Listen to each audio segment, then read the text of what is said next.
Stabilize! Watch out! The story has only just begun!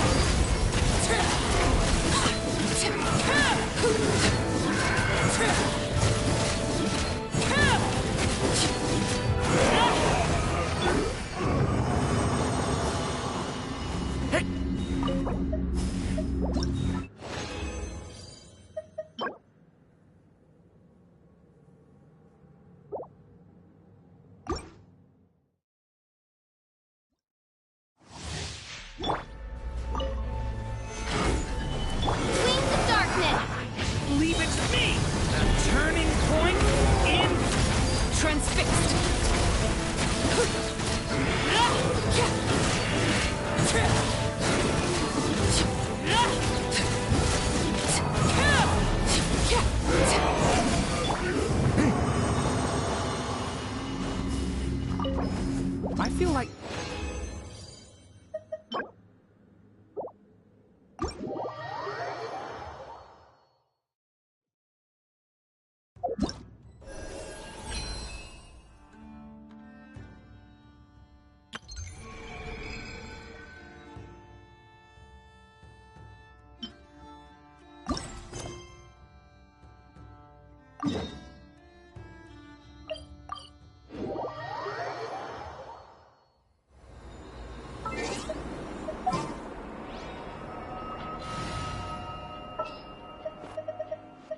We'll need a strategy. Here and play. I mean, take a stroll. I won't go too far.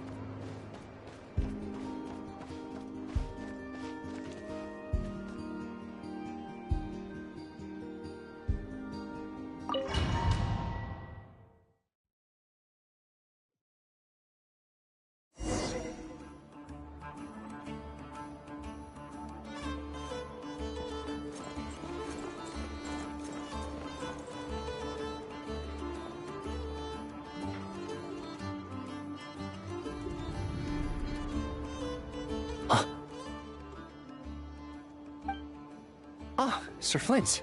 Perfect timing. I just arrived myself. You are most considerate, Master Eloa.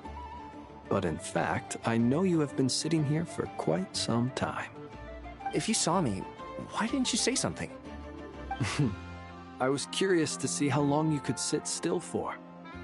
Also, shouldn't you have managed to sense me approaching? That would be a first. You always seem to appear out of thin air without making a peep. Also, how many times do I have to tell you not to address me as Master? I don't qualify. I beg to differ.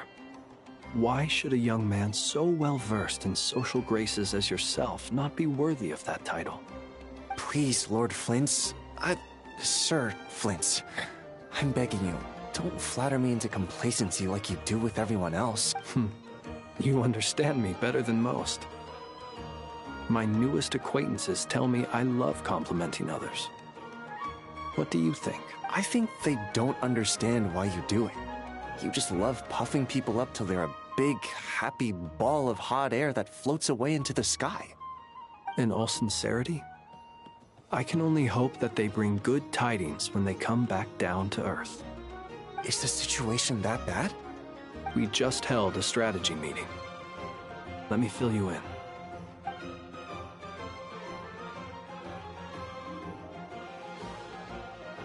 In short, we need everyone gone from Pyramida. We also need a team of Lightkeepers to scour the more remote regions of Nodcry for civilians to evacuate. I only hope we have enough personnel. We do. Old Man Nikita will definitely help. And we can recall anyone out on patrol to focus on this instead. Good. I'm sure you and the others will make short work of this. Now, don't forget. Once you've completed this task, make sure you and the rest of the team evacuate to either Snezhnaya or Natlan as well. Flint? If you've got something to say, Master Eloa, why not guess what I'm thinking right now? You mentioned that you have something else to deal with later. How difficult is it going to be? I doubt it will be easy. I know you're a Lightkeeper, and it's your duty to protect others in times of crisis. But I have a feeling that she'll be walking into grave danger. However bad things have gotten in the past, Nodcry has never faced a mass evacuation before. But from the sounds of it, you don't intend to come with us. I don't mean to pry, and it's probably none of my business. But whatever it is you're intending, you don't have to go through with it, you know. I've been afflicted with some sort of curse, and I'm told it may well trigger if I set foot outside of Nodcry. As such, I cannot leave. I have to act, if for no other reason than to fight this curse. What? No. Why? Why would anyone want to curse you? There are plenty of people out there willing to trample over others in pursuit of their own goals. Frankly, Sir Flint, I am furious.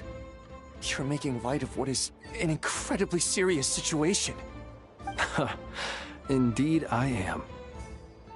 And? And what? I told you, I'm furious about this. Nothing I can do about it, I'm afraid. Things happen, and we just have to deal with them. If you find yourself feeling angry, perhaps start by drinking a big glass of water. Hey, you mean you're completely unmoved by my anger? I'm devastated. Then allow me to express my sincerest regret. Come by the lighthouse sometime. We'll catch ourselves a few fish, have a little barbecue, play some cards, and bask in the sun. Maybe I need to spell this out. Lean in a little, Flint. Oh my, this doesn't bode well. Word is that you were caught up in a real horror show recently. People were amazed that you returned safe and sound. They've been debating whether you're even human. I've returned safe and sound from plenty of crises. When you say people, do you mean other people? Or do you just mean you? Fine. I'll be frank. You're not human, are you? Heavens. Now that's a horrifying thought. You know what? Forget it. We'll revisit this once it's all over. A sound plan. Albeit a little ominous sounding. Just promise me you'll come back in one piece. All right? For you, Master Ilua. How could I refuse? Also, please pass my regards on to our colleagues.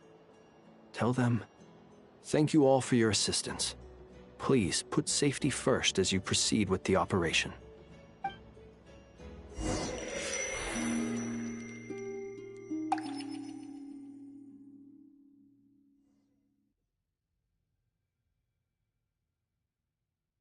I have to keep searching for a path toward reality.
This should do it. The last 2 times I tried to influence reality in this space, it consumed a lot of Kuvaki. I'll try and be more careful this time. I need to leave key clues behind using less power. I hope everyone still remembers what I said on Moon Prayer Night.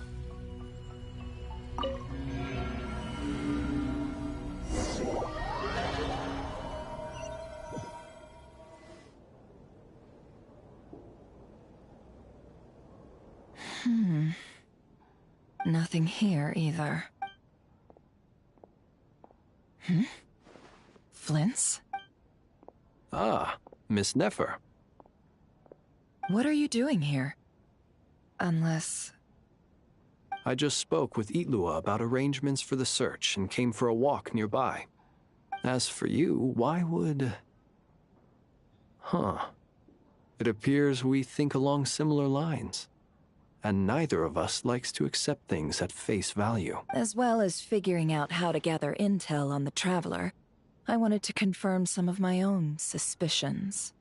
Also, we'll need to bring a lot of force to bear against Ettore, even if we're only looking to rescue the Traveler. We can't leave anything to chance. You don't think Columbina perished either, do you? I'm merely considering the possibility that she survived, just as you are. How much can we really know about a deity like her anyway? Do you remember what she said on Moon Prayer Night? About using moonlight to send messages to us? Of course. I think that's why we're both here. Where have you checked? I've been focusing on the outdoors. Anywhere the moonlight shines. I checked most of Nasha Town, but didn't find anything. I checked the Curatorium of Secrets, and a few rooms where I thought I might find some leads. But no luck here either. The only places I haven't looked yet are the rooms in the flagship. But process of elimination isn't the only thing that brought me here. Oh, really? What's your other reason? After all that build-up, our mystery ally never showed up even once! Huh? Am I imagining things?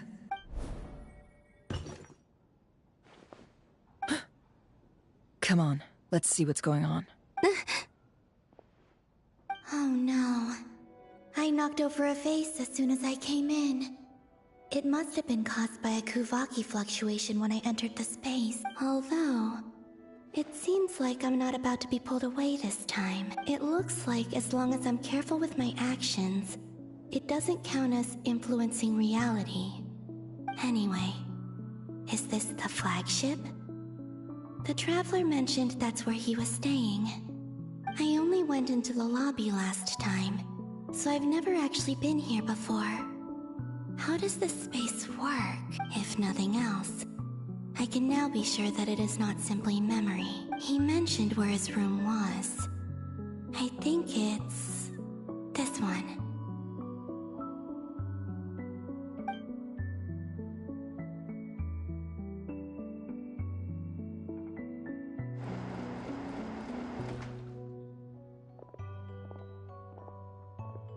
The door is closed.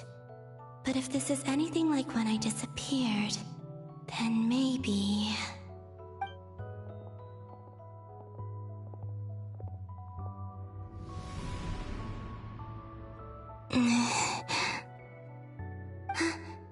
I'm in.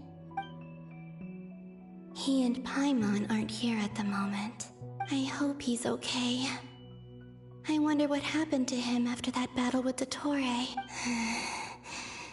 Best not to dwell on that for now.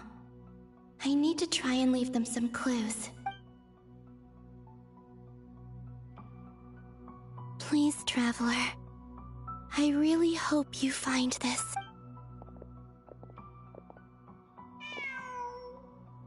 Huh. Just a cat.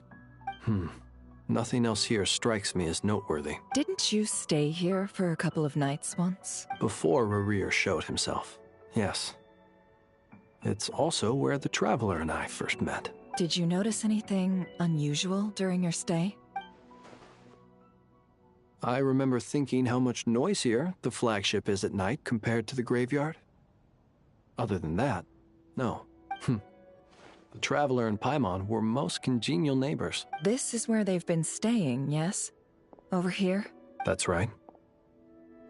I wouldn't usually condone breaking and entering, but we can make it up to them later.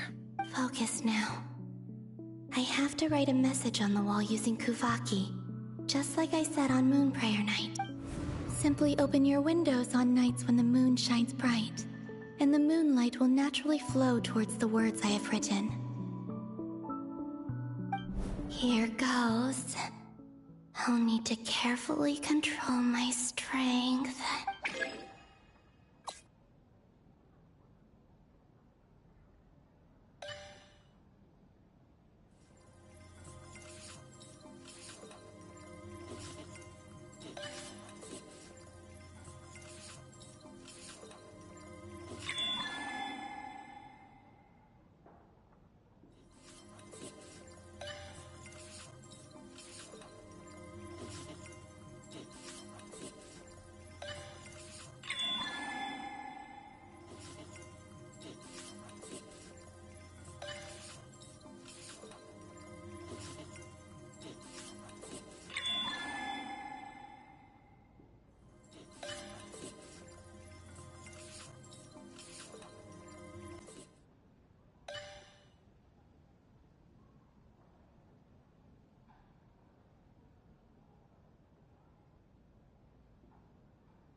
There's a noise outside the door.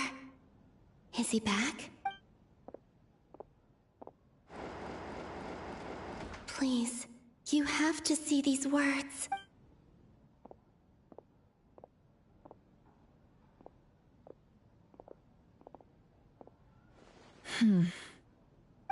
Well, do you sense anything? Unfortunately, no. And this place was our last chance. Not necessarily. We've only looked in Nasha Town so far. Miss Columbina said she would leave messages at her friends' dwellings. It's still worth checking where Miss Lauma lives and where I live. Let's try and make some time to look into those then. Wait. What are you waiting for? Paimon might have overeaten slightly. What's that look for? This is a victory feast. It's normal to eat a little more than usual. The Traveler in Paimon. It's really you, but... why are they talking about a victory feast? Huh. You worried Paimon sick while you were out there fighting Rare. So this is your chance to make it up to her, alright? Wait. So this is the night after the battle against Rare. How did I end up here? That's quite a long time ago now. Wait. Time. That's it. Every time I've entered reality within this space, it's been at an earlier point in time. Every one of those points has been before I fell into the moon's reflection, and everything I've done to affect reality really did happen in the past. Does this mean that within the moon's reflection, time flows backwards? Starting from the moment I fell in? Not long till Moon Prayer Night now. It's gonna be even livelier than tonight. Although, it's gonna be sad saying goodbye to the damselette. She seems like a really nice person. Paimon. No, I can't.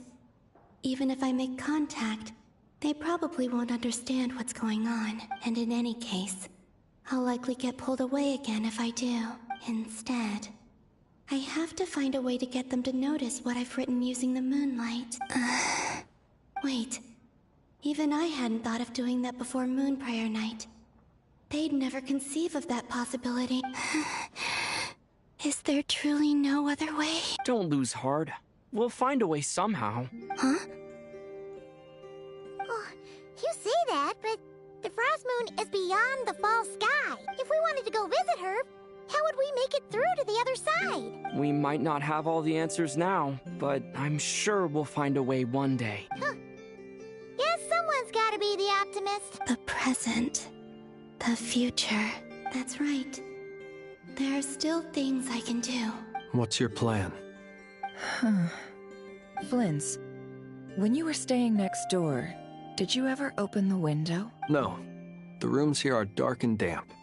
And there's such a buildup of dust on the windows that the moonlight can't even get in. I didn't think it was worth the trouble. The moonlight. I think I see where you're going. One moment. I'll see if the owner is available. Don't bother. Time is of the essence.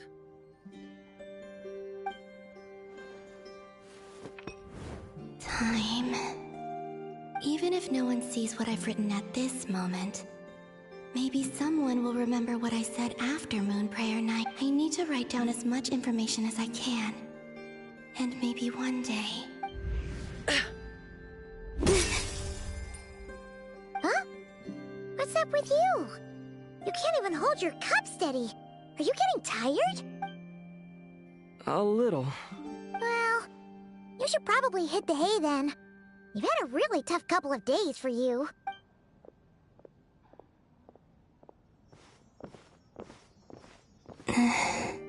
You truly have. You helped defeat Rare, helped me reclaim my name, and you helped the others organize Moon Prayer Night. Wherever you are right now, I'm sure you're still fighting against the injustices of fate. This is all I can leave for them.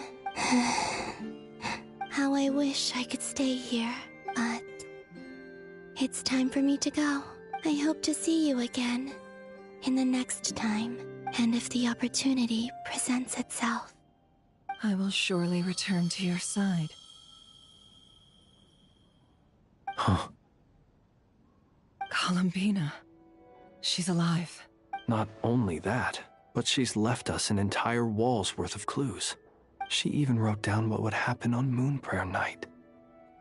It's just a shame we found it too late. I am here. Time in this place flows backwards. I am constantly moving forward. It sounds like she's found a way to influence the past using Kuvaki, but her future is our past. So, these words have been here ever since we defeated the Ray Hero Solnari. We just never discovered them. Which came first, the chicken or the egg? Do you ever mull over questions like that? Only when I'm in a good mood and at leisure. Well, I never do. Everything that has happened already belongs to the realm of fact. As a business person, and especially an intel broker, what I do is extrapolate from those facts to try and read the future. An admirable philosophy. It's a means of survival. Let's go. We have a wall's worth of clues to share with the others.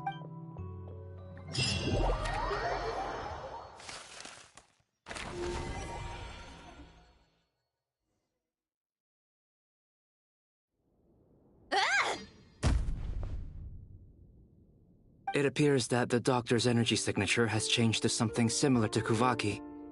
But not like the Kuvaki we're used to. Nodcry's Kuvaki devices will only have a limited effect on it.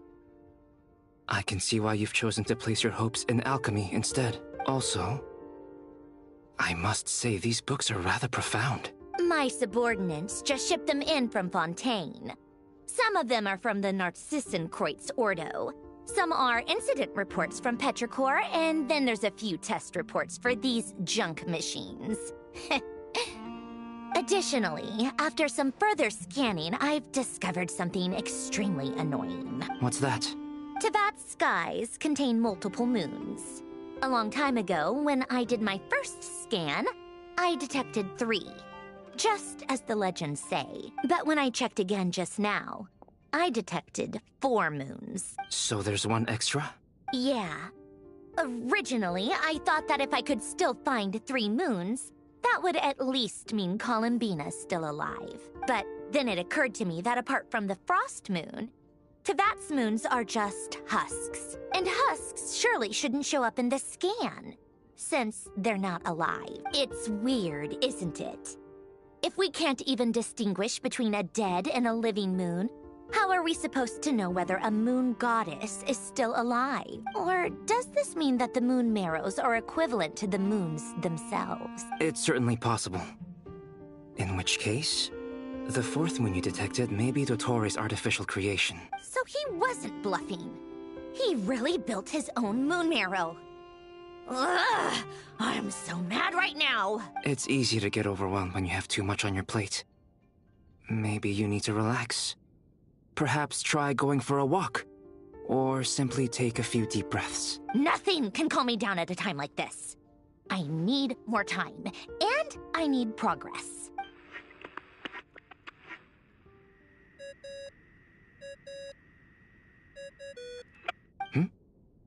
It's Mr. Flynn's. I really hate that ringing tone. Ugh. First the 4 orthants of the Narcissenkreuz, then moon marrows. Now what? Oh, sorry if we're disturbing you. Might I ask what's troubling you? What do you want? We're busy. Are you still at the Curatorium of Secrets? Yeah. Look, everyone else is still out, so there's no hurry. Plus, I'm busy, so I would appreciate if you gave me some space. Even though we have crucial intel to share? Fine. I'm listening. Do you intend to share it via the Dodo communication device? Ordinarily, I would, but this is a unique situation. I think it's best that we discuss it in person.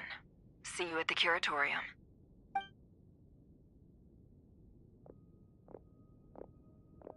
All right, then. So, what's the situation? The rest of the team is still out working on their missions and evacuations, but we've decided to fill you in on the most crucial information first. Sandrone, you were right. Columbina is most likely still alive.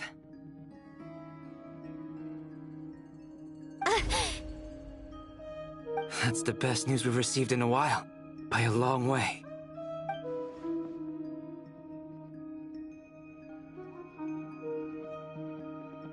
Random locations. Appearing in reverse order? Are you serious? Ugh, so not dying isn't enough for the moon goddess, huh? She has to show off too. Anyway, does this mean we can deduce her condition from the moon marrows? Miss Androne, there's nothing wrong with simply admitting that you're happy to hear the good news. I'm not. And she's the least of our problems. We're facing a huge crisis. If she can't control the flow of time in there, she's just gonna keep moving backwards.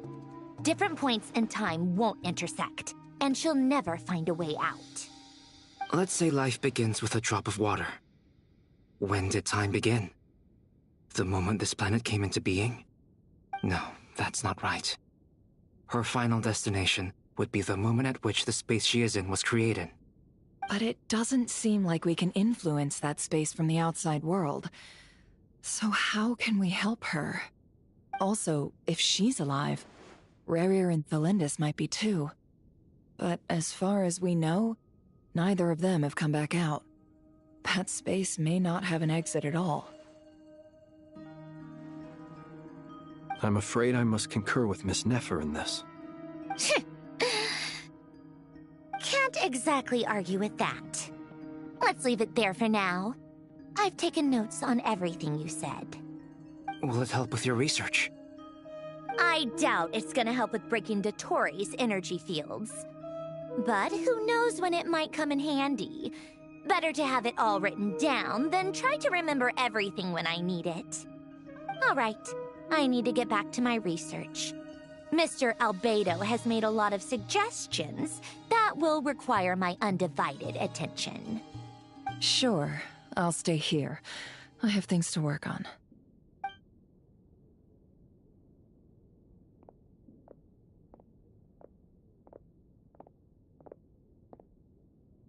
Paimon, are you there? Oh, right. She went with Varka to Natlan, didn't she? Good thing we've moved her and the Traveler's luggage in here. Speaking of the Traveler, where could they be? There's a note. From Paimon. Paimon here. Not in at the moment, but if anyone needs to borrow her stuff or the Travelers, go ahead and help yourself. Paimon won't be mad.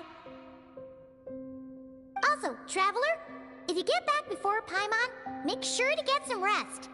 Paimon misses you a lot, but put your health first, all right? How sweet. Well, since you offered, Paimon, don't mind if I do. This is the Traveler and Paimon's luggage. All the items they use day to day are here. It's well organized. I wonder which of them is responsible for that. What do we have here?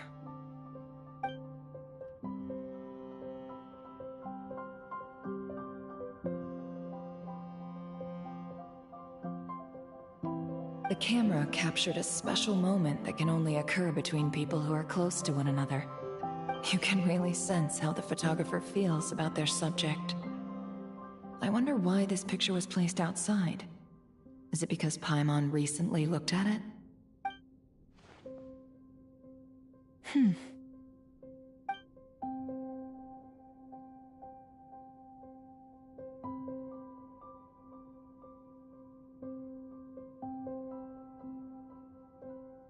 This must belong to the Traveler.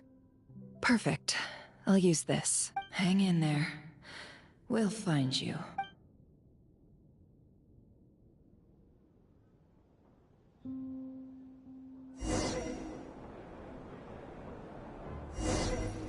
Polonia.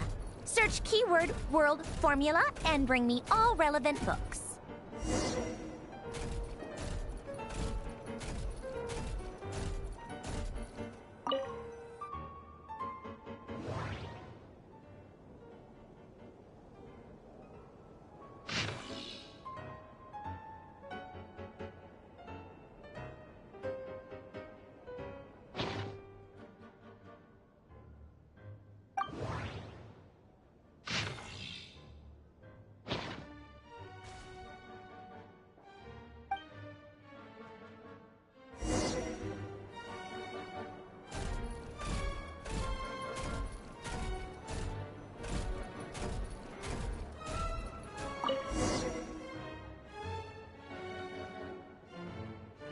see.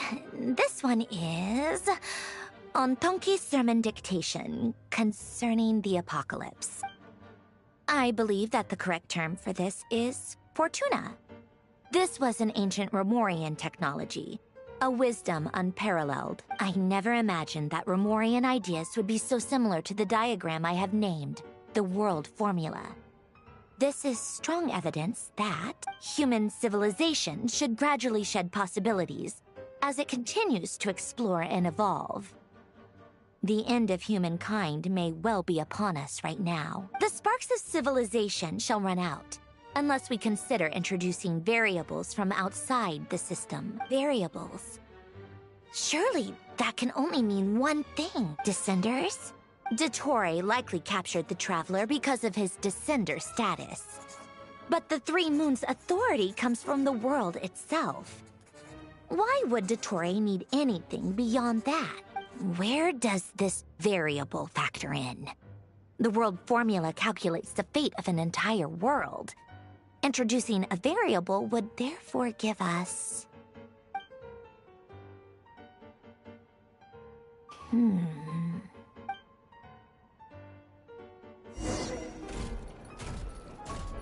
Polonia, search keyword pathway and bring me all relevant books.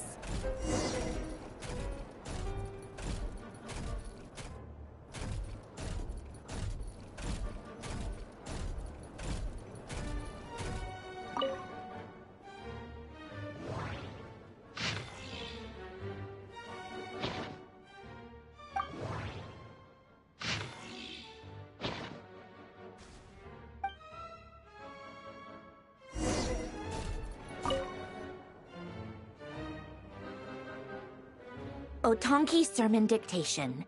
Explications on the Chemical Marriage. These titles are pretty esoteric. Observe and compute the pathway displayed in the guidance diagram. Deconstructing and reversing its effects could generate potential ideas. So, it's one of Renee's draft lectures. Deconstructing the pathway. I suppose that could lead to a breakthrough.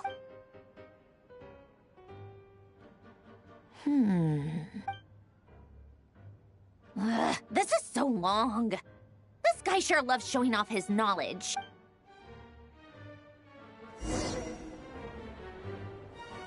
Polonia, search keyword tree model and bring me all relevant books.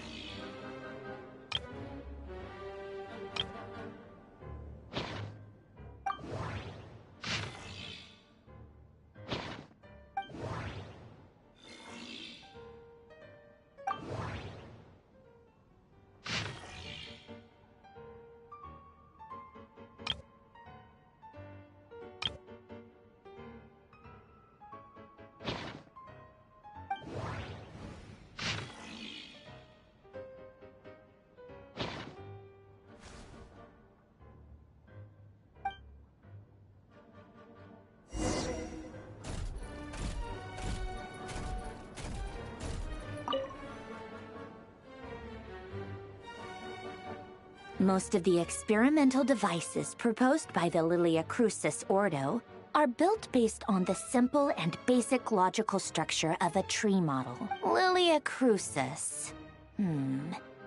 Guess they were trying to cover up the name of the Nautitzenkreuz Ordo. When Duke St. Germanus departed, he said, "It seems that there's no going back." Alas, he is only a genius when it comes to machines. In all other things, he is but ordinary. Excuse me? I'm sorry. That's just ridiculous. What kind of book is this? Great Detective Herlock, The Alchemist and the Clockwork Saint? Isn't this a novel? Come on. Still, the author swears that they knew Renee well. Whatever. I guess it's not beyond the realms of possibility that Renee would say nonsense like that on occasion. Memory, wishes, souls, and persona. Frankly, this sounds more like occultism, but if Albedo vouches for it, I suppose there must be some alchemical basis to these techniques. The way Alain Guillotin saw it, the world was comprised of machines. the universe needed machines, and thus his technologies were created. That's why I was born. René, his full name was René de Petrichor, if I recall correctly. Sounds like he and the town must be intricately connected. That place was also the source of most of our information regarding Remurian civilization. Seems like some of his projects were based on their technology. The cutting of souls and storing them in vessels. These seemingly unrelated techniques underpinned René's research. Assuming that the 4 orthants correspond to alchemical category, the chemical marriage model? Elen would have scoffed at that.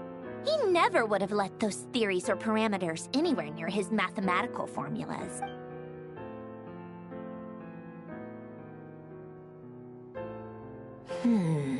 What was Elen's view on René? I know he mentioned the name, albeit very rarely. Oh, now I remember.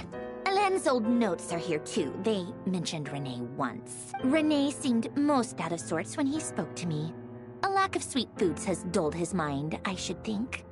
Either way, his words are not to be believed. Yep, that sounds like Elen. My subordinates actually did a half-decent job digging out all these materials.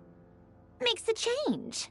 Good for them. Some of Elen's old files are completely consistent with these records. He must have gotten them from the Tower of Gestalt. I never knew he got his hands on René's records that early.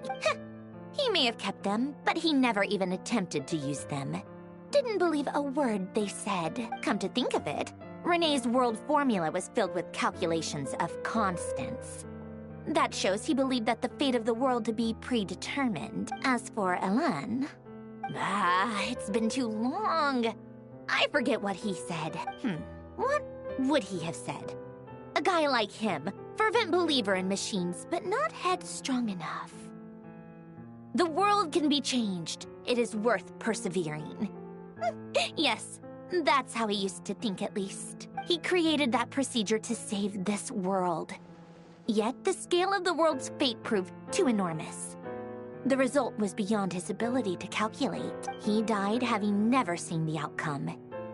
And there I was, left behind in the ashes of his dreams. Did you really never take a close look at René's research? Or did you read it, but deem his philosophy incompatible with your model? The very thought of trying to incorporate his ideas probably made you feel sick to the stomach. Well, don't worry, because there's a whole new category of lunatic in town. Next to Dottore, every other madman looks sane. You once asked me what I wished for. Should have asked him instead. He's the one pining for things you'd sooner die than witness.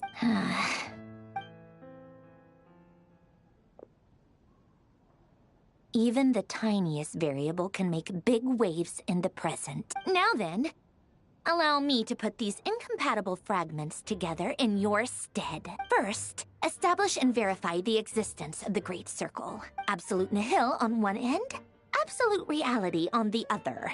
Then, the construction criteria.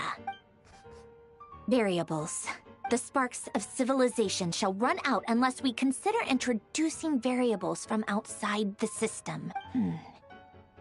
Input variables.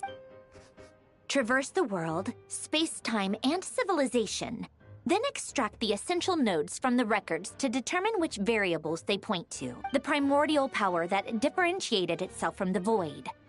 The power of light. Yes, light. Records. Hyperborea. This is horrendously complicated. After all that, I'm still missing a few variables. I need to think this through again. How do you think it looks, Polonia? Like the frenzied scrawlings of a madwoman? Fine, keep it to yourself. It's not like you can talk anyway. I'll assume you gave it a passing grade. I jest. But true madness does often start with trying to save the world. What would Arlecchino and Columbina think if they saw this incomprehensible hen scratch? They'd probably have me institutionalized. So would Rosaline. She's been dead for a while now. When I close my eyes and think back, I can still see her face. And that enormous dress she used to wear. Such a bizarre choice. What possessed her? Oh, and the clack-clack of those heels used to drive me insane. No one's asking me, obviously, but I hope you all know that I never wanted to save the world. I'm not crazy. I don't have delusional ambitions, and that's a clinical fact. The world needs a solution, but I don't need the world's validation. It's the world begging me for answers, not the other way around.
Oh, cookies to go with the tea.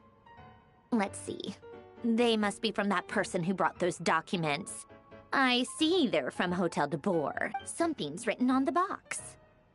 We are proud to present this homage to the Fortress of Meropede's fun-filled meal collection system. Fortune cookies. Have a lucky start to your day. Sounds like a dumb gimmick to me.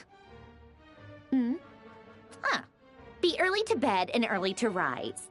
Get plenty of sun and drink plenty of water. Then things will surely go well for you. What? Are you kidding me? Somehow I doubt that an early night and a glass of water is magically gonna save a world on the brink of existential peril.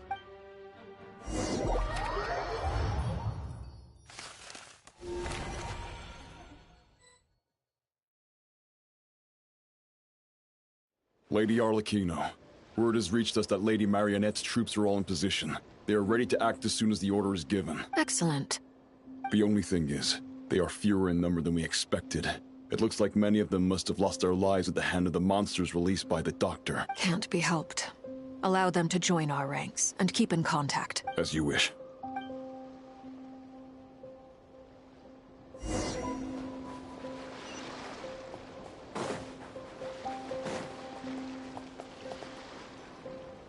It's been a while, Arlecchino. You look well. Did Dottore really have to build his lab right on the sole path between Snezhnaya and Nodkrai? Had to go on a huge detour to stay out of its line of sight. Sounds like an arduous journey. I assume you've brought word from Her Majesty? Of course, all part of the job. Firstly, the Tsaritsa has authorized Fatui Internal Affairs to review Dottore's case. They will reach a formal verdict on whether he has turned traitor and whether he poses a threat to Snezhnaya. While they're working on that, I've been ordered to come and receive the refugees from Nodkrai. They are nearby. My team will escort you to them shortly. Great. Aside from that, Her Majesty has a message for you and Sandrone personally. Huh? Where is Sandrone? She stayed behind to work since I was making the trip anyway. It seemed sensible to have one person on standby at base while the other came out to meet you. All right. Guess that's just how she rolls. In that case, tell her that the Tsaritsa's decree this time is pretty awesome sounding. I think she'll like this one. Still, I wonder what... Wait, what's that? Did one of our troops turn into a monster? Take him out.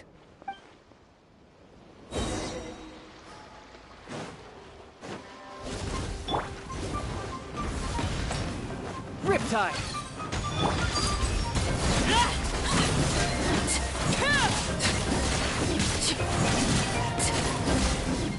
You've gotten stronger, Arlecchino. Nice! Stop that right now. I appreciate the praise, but I am not fighting you today. I knew it.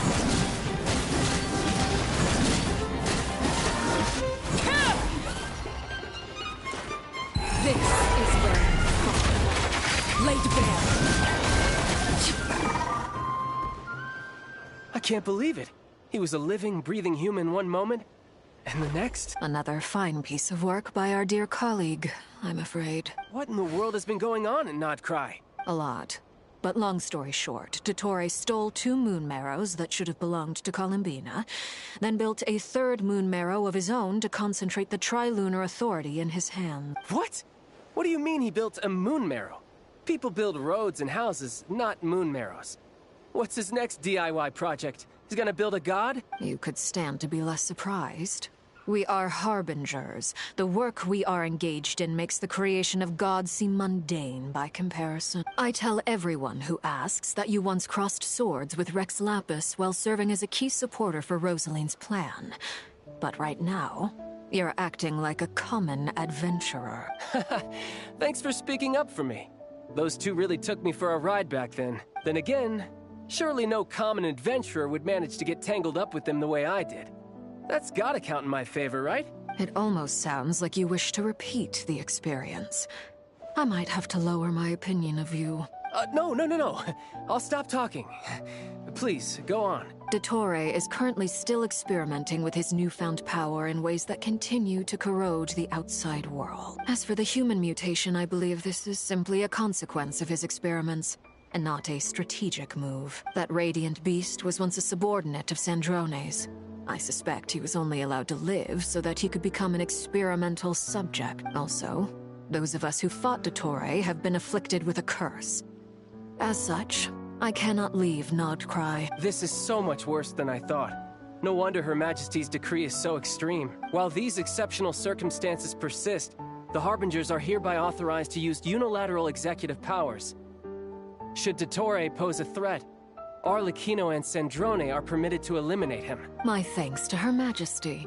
I will pass these good tidings on to Sandrone. Her Majesty has also declared that she will refrain from launching an attack on the now evacuated Nodcry due to the presence of unretrieved research material. A wise decision. By the way, how's my old partner doing? I'm assuming they're with you? Partner? You mean the Traveler? I'm afraid I have bad news. He was captured after our failed assault in Dottore's lab. His whereabouts are currently unknown. What? Why? Since when does Dottore have a bone to pick with him? That is indeed the question. I'm not sure he does. He must have some other goal in mind. This won't do. I have to rescue him. You can't. We have no idea where the Traveler is. What am I supposed to do then? Stand here twiddling my thumbs? Sandrone is working on it. The best thing you can do right now is complete your mission. Fine. I guess I'll leave this to you then. One last thing. Tell the Rooster to get the message out to the gods and citizens of every nation in Teyvat. Beware. An uncontrollable pollution is spreading forth from Nodcry. The source of that pollution is a madman drunk on the success of his experiments. The Fatui and our allies will endeavor to contain the threat. However, if Nodcry falls, things are likely to escalate. Considering Dottore is one of our own, all Fatui stationed in Nodcry consider it our duty to stay and fight him to the bitter end. Whatever the cost. Hey, don't be too pessimistic.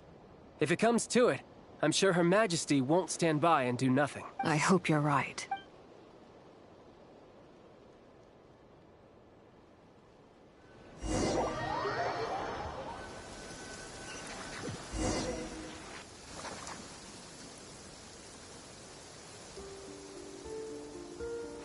You're right on time. Thanks. Hey, do you think I'll get that gliding exam exemption? I made sure I was on my best behavior in Mondstadt. I landed well outside the city and walked in through the gates. I'll help you apply, don't worry. For now, let's see what we have here. What are the doctor's energy fields even made from? The usual attract and repel principles that govern Kuvaki don't seem to apply to them. They are very mysterious.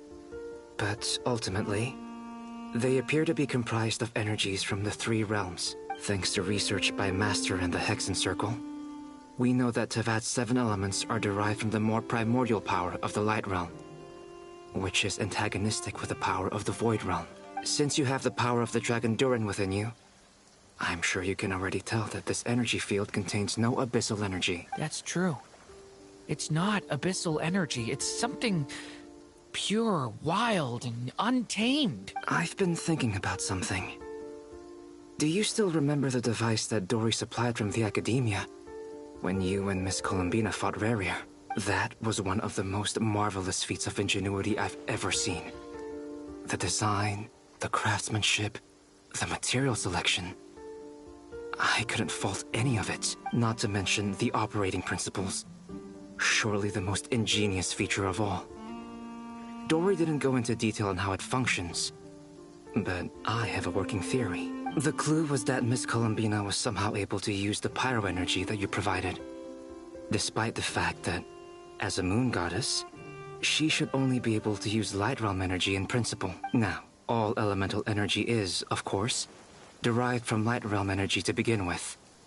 Hence, I suspect that the device works by restoring elemental energy to its original state. This presumes a theoretical model of the seven elements akin to that of light refracted through a prism. Perhaps it is no mere analogy. Maybe there is indeed a prism in this model. I almost wonder if the idea for the device was conceived based on direct observations of said prism.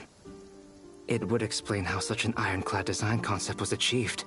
It is at once a masterwork of engineering and a groundbreaking application of the Academia's latest elemental theories. I suspect only Lesser Lord Kusanali herself could have devised such an ambitious technology. But back to the energy field before us. If this is pure light realm energy, its relation to elemental energy is one of integration versus division. Or you could say that the former contains the latter. Could this mean that elemental energy can dilute the power of the light realm? Should we give it a try? We should.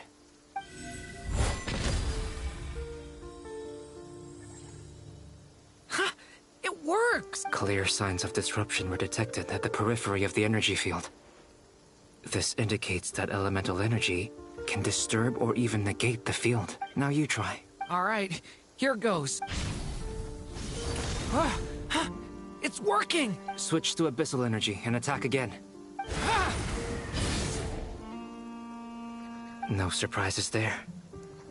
Abyssal power drains the energy field to a significantly greater extent. I now feel confident in asserting that the energy field is indeed pure light realm energy, and that elemental energy can dilute it. But the energy field is huge. How much elemental energy will it take to neutralize it? We don't have to neutralize it completely. We can try other approaches. That's all for theory. Would you like to continue watching? So you knew I was here. Huh? When did you get here? A while ago. But Albedo sounded like he was working on his thesis defense back there. Back in Sumeru. You can end a person's whole career by interrupting them mid-speech. Very thoughtful of you. I'm truly touched. Could I ask you to lend me a hand? With what? A little test. Try using Anima to unleash a concentrated assault with circular blades, with the goal of breaking through at a singular point. Nice! This time it tore through the field. Tremendous. This is a major breakthrough. Should we go through? We probably shouldn't risk having mutually antagonistic energies in such close proximity. Durin, you stay here and watch the entrance. Hat Guy and I will go in to investigate. Sounds sensible to me. Keep your eyes peeled, Durin. Don't worry, I got this. You two be careful in there. Just give me the signal if you need help, and I'll dive right in. What do you mean, signal? It's based on a new alchemical concoction I developed last month. When 2 bottles of it are smashed on the ground together, they emit a blinding burst of light. If it comes to that, remember to shield your eyes with your hat. Glad I asked. Thanks for the heads up.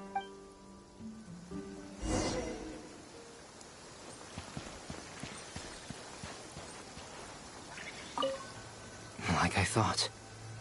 Beyond a certain distance, we can't see the opening where we came in. Maybe that's to prevent people from escaping. Sounds like Dottore style to me. Not much has changed.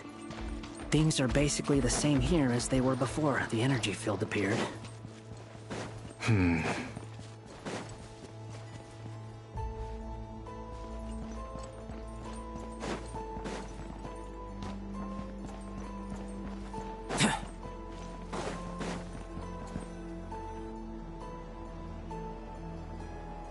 have no heartbeat and they're not breathing. We can only assume they're dead. But there are no visible wounds. Also, there's an animal squatting next to each body. It's watching us. That's not an animal's gaze. What are you trying to tell us? Doesn't seem eager to talk. I guess maybe it's just an animal after all. Let's keep looking around.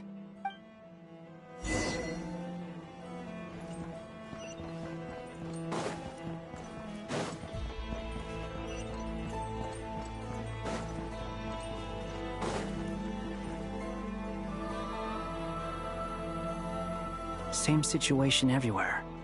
Not a living soul in sight. Just countless bodies with animals standing watch over them. Well, I think we can safely rule out the possibility that they're all pets. Is skirting around the topic your way of showing consideration for other people's feelings? Just being cautious. I don't doubt that you can handle the truth.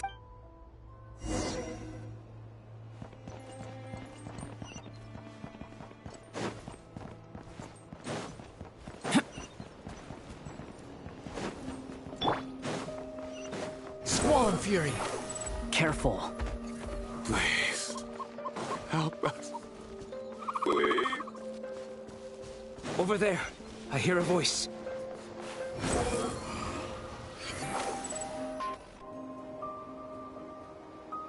Please. Help us. Please. What happened here? I don't know. Suddenly, everyone collapsed. Then my line of sight got lower. I still have some of my senses left. I gotta get out of here.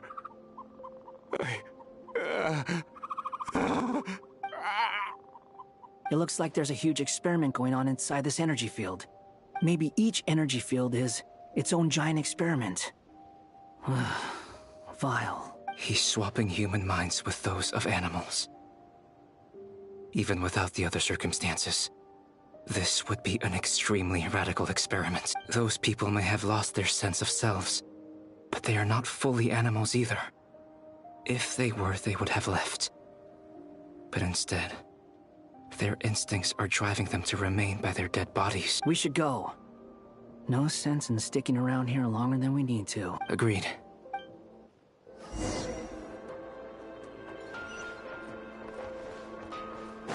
Behold!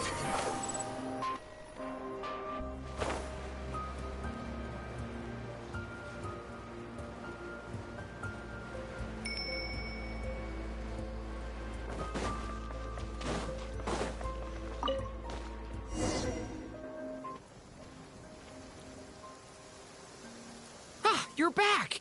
Everything okay? We saw some things that take a strong stomach. Otherwise, we're fine. We should share our findings with the others.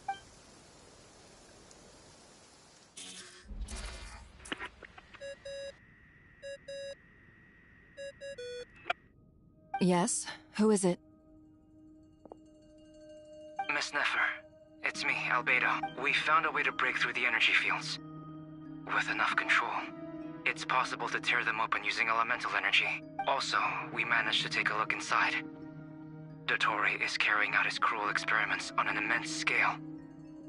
Any residents who have failed to evacuate in time will likely meet a grisly end. Sounds like he's living down to our expectation. Might I ask how things are proceeding on your end? I'm just about to get started. I'll be in touch once I have a result. Understood. Stay safe. I will.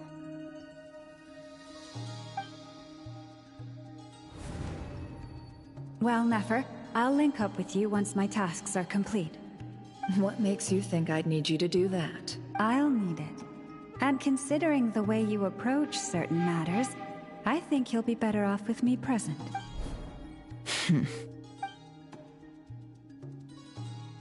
Let's begin. Entering simulation mode.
A vast wasteland.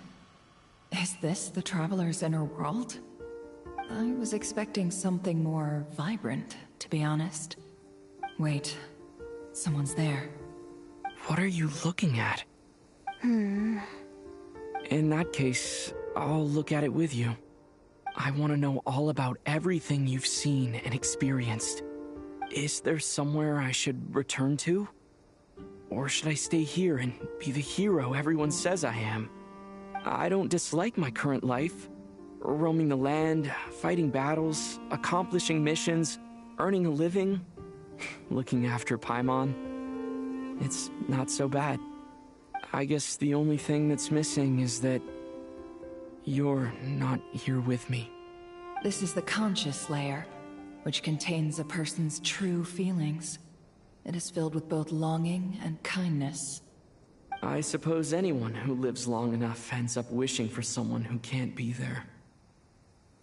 Maybe it's the only way we can feel truly alive. Time to delve a little deeper.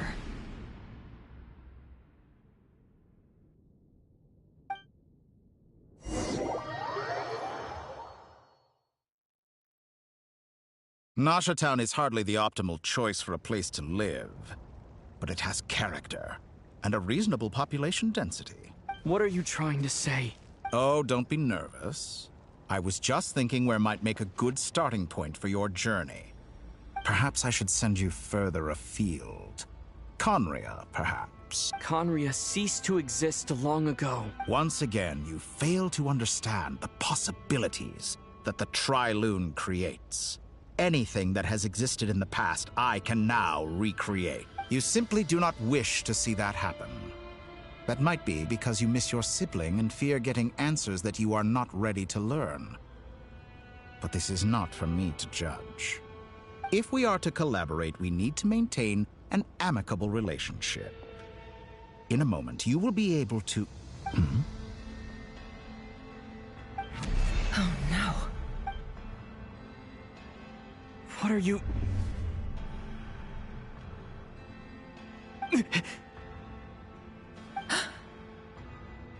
What are you gonna do? Don't move. Something unwanted has crept into... Oh? Gone as quickly as it came.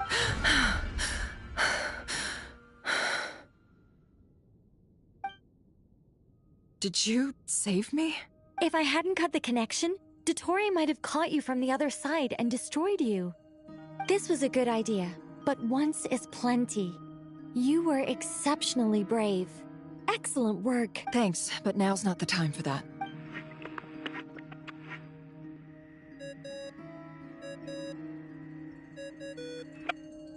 Albedo speaking.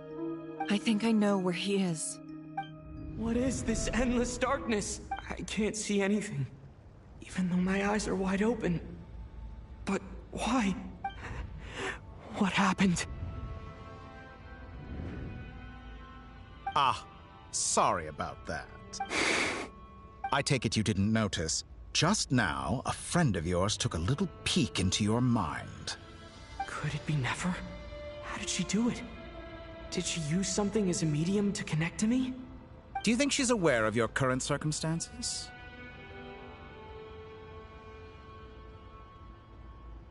Oh dear. Have I stunned you into silence? I only wanted to slow down your time a little so I could stop your intruder in her tracks. It would have been nice to capture the spy. I must say, I'm finding the ability to adjust the flow of time rather intriguing. The moment you closed your eyes, time seemed to grow impossibly viscous, didn't it?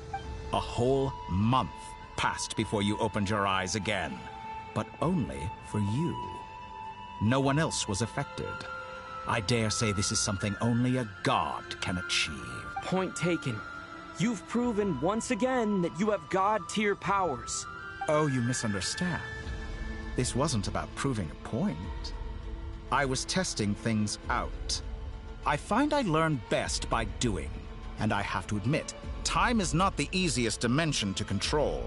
I only wanted to make you sleep for a short while, but it ended up lasting a whole month.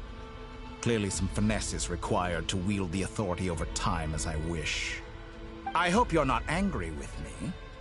It was only a month's discrepancy, nothing too serious. Had I been off by a year, a decade, or even a century, that would have been quite a different story. You could have frozen me for millions of years. So much for collaboration. You aren't showing much sincerity. Millions of years? To what end? I wonder if you don't understand humans all that well. They are very pragmatic creatures who understand only that which they can perceive with their senses. If I had you sit here for a week, I imagine people might sympathize. But if I left you here for 100, 1,000, or 10,000 years, the sheer size of that number would cause it to lose all meaning to them. They would not have the capacity to comprehend your suffering, and thus they could not empathize. Unfortunately, while gods do exist in Teyvat, it is ordinary humans that account for most of the population. Their lifespans are so limited, their bodies so fragile. Did you ever really hope that they could begin to understand someone like you? Your long life and unique origins make you fundamentally different from them. How long will it be before they start to treat you like the alien you are? Before you are ostracized, outcast? Alien? Even I feel bad for you sometimes. This world has made you into a slave. So many times you have served its will, and not once have the powers that be ever thought to grant you the one simple thing you wish for. You have been treated most unfairly. I can change that. I will grant you special privileges and give you back the status you rightly deserve as a descender.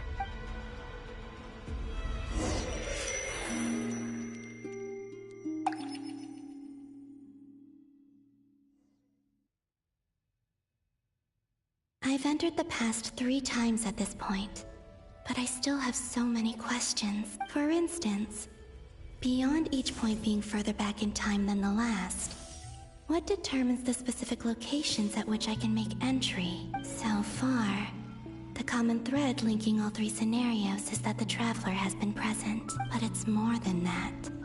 I know I sensed something familiar around him. What was it? I'll keep this question in mind as I carry on.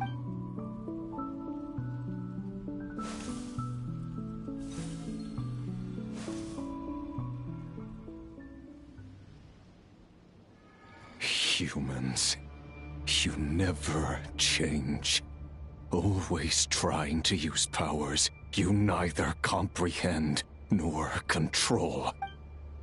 This looks like Star Sand Shoal. Was this before Rerir regained his physical form?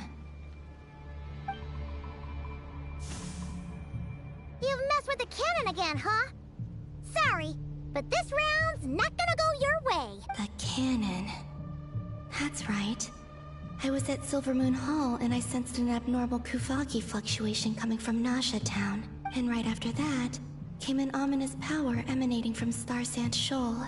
My body was once torn into countless pieces and hurled into the swirling chaos of time itself. But even so, my life and will were not extinguished. I wonder if I could try to prevent his resurrection, but how would I do it? What can I do, here and now? Traveler! Behind you! Look at that light! No, I won't make it in time. He's using the Kuvaki shield, like I taught him. Is he going to use it to block the cannon's beam? He's strong. I'm sure he can manage. But the force released when the beam impacts the shield might lead to collateral damage. Easy Island. The Frost Moon Scions will be exposed to lethal levels of Kuvaki. A question, if I may. Kind Miss Columbina. When the cannon's Kuvaki beam was deflected earlier, I saw several bolts of energy streak toward Hisi Island, only to be blocked. Did you also have a hand in that? Maybe that really was me after all. Well, future me. but I don't know if I have enough power left. Sigi sato pasa sax, niti ipotofutos. There's no time. Osestikos paratin tiram tu risuiku, topir tu aithion feraton. I have to make it. Oh, Frost Moon. Oh, great land. Oh, slumbering moonlight of Nodcry. If you can hear me, if you can sense my call, then please, heed me once more!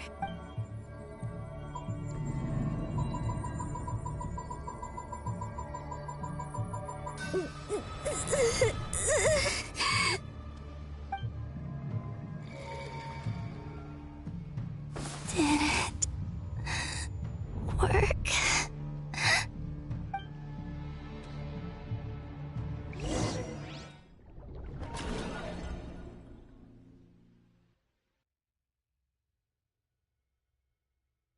Hey, wake up. Hey, did you hear me? Columbina, I said wake up, now! Oh, good morning, Sandrone. It's 3 in the afternoon, actually. And could you kindly not use my quarters as your personal nap room next time? But I feel so safe here. And your coffee, right? It's so bitter, but it smells lovely. It's like you were raised by wolves in a forest or something. What did you drink growing up? Grass tea? The Frost Moon Scions certainly led a more frugal existence than the Fatui.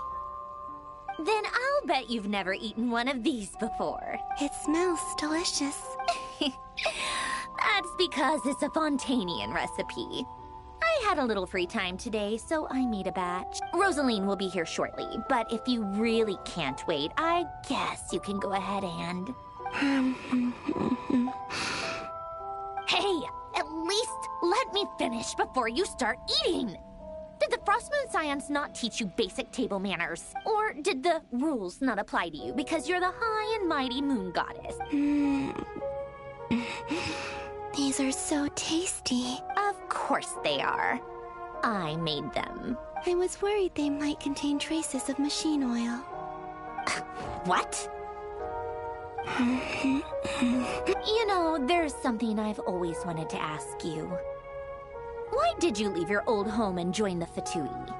I mean, I'm sure their food was awful. But there's gotta be more to it than that. Well, life there didn't go quite how I imagined. What were you expecting? You're a god. Your followers are gonna make some demands of you, right? Surely you can just answer a few prayers here and there in return for the free food and drink. How bad can it be? Well, would you help other people? Just for free food and drink? The doctor told me that you were created by a great mechanic. Lord something Fisher. The Lord Artificer. Ugh, some people can't keep their mouths shut. Oh, Lord Artificer. And didn't he have something to do with the, narcissist? Narcissenkreuz Ordo. Yes, that was it. Narcissenkreuz Ordo. So, would you try to fulfill their wishes? You must be joking. I wouldn't go even if they paid me. I don't even know them. Exactly. Well, I felt the same way. I did not know the people who made demands of me. Huh. What do you know? We're on the same page for one. In his later years, Alan did ask me if there was anything I wanted to do. If I had any wishes of my own. Well, I don't. And I'm not in any mood to fulfill someone else's either. Who's Alain? He was the... You know what? Never mind. You're not gonna remember.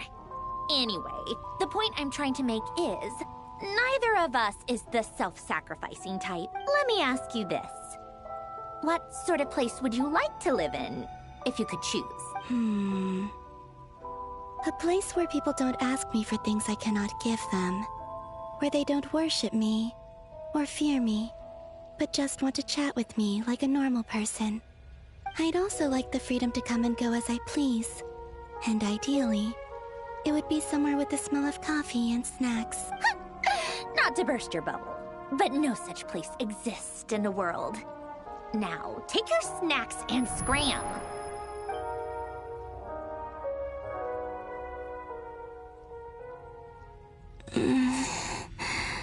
Did I pass out? Of course. I'm back here again. I dreamed of events from my past. Sandrone. Traveler, I miss you all so much. Back there. I guess I managed to harness all the Kuvaki energy on Hisi Island. But how did I do it? Time is flowing backwards here, and I can use that familiar power to enter the world of the past. That mystery ally everyone talked about. It was me all along. I can sense that there isn't much more power remaining up ahead. What lies at the end of all of this? Will time keep flowing into the past? And will I ever find my way back?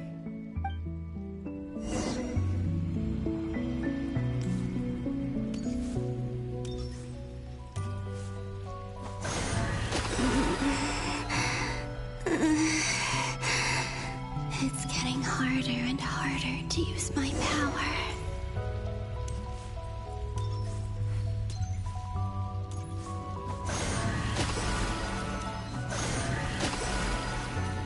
I'm no match for the Abyss in this state. I need to avoid the contaminated fragments.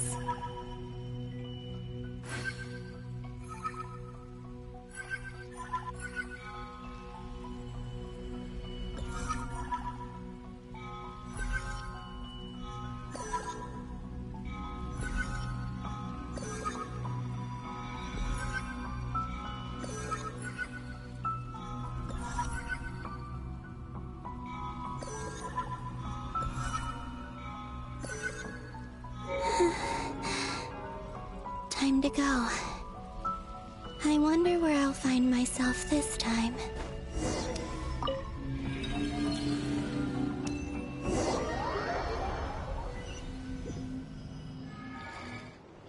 The Final Night Cemetery. This is where Flint's is based. Or not! How are we supposed to read through this many files? Difficult, yes. But it is also our most efficient option. Seems like they're searching for information. Oh, I remember. Flint and Varga talked about some files on the Wild Hunt. Was this my doing too? To expose the true intentions of this Rarir, we need to dive into Notcry's history. Are my actions changing the past? Or are they simply completing a process?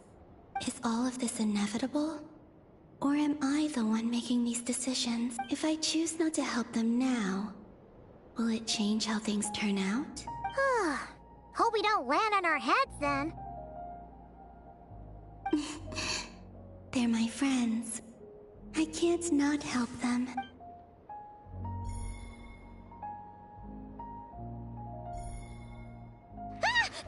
Ghost! And the other one was... here. Hey! Another file's moving!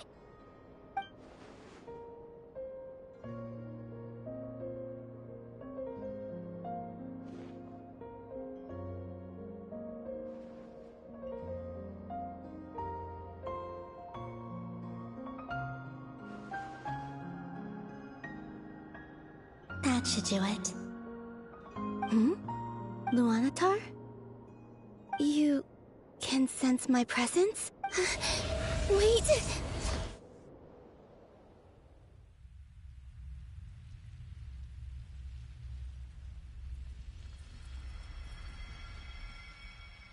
Luanatar. So she's that familiar presence I've been sensing all along. She's always been by the Traveler's side. That explains why the Traveler has been there each time I've entered the past. But why Luanatar? Is it because she has a connection to me as the Moon Goddess's familiar? If so, why not any other Kuhenki? That's...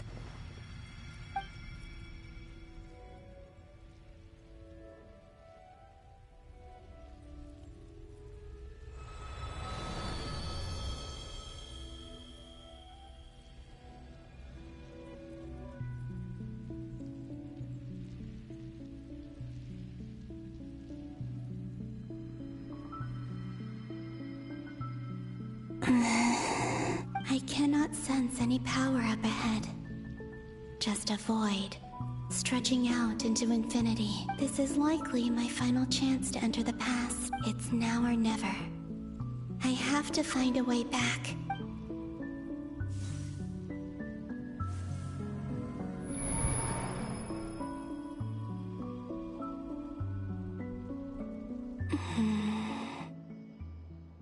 Easy Island? How far back in time is this? Where's Luanatar?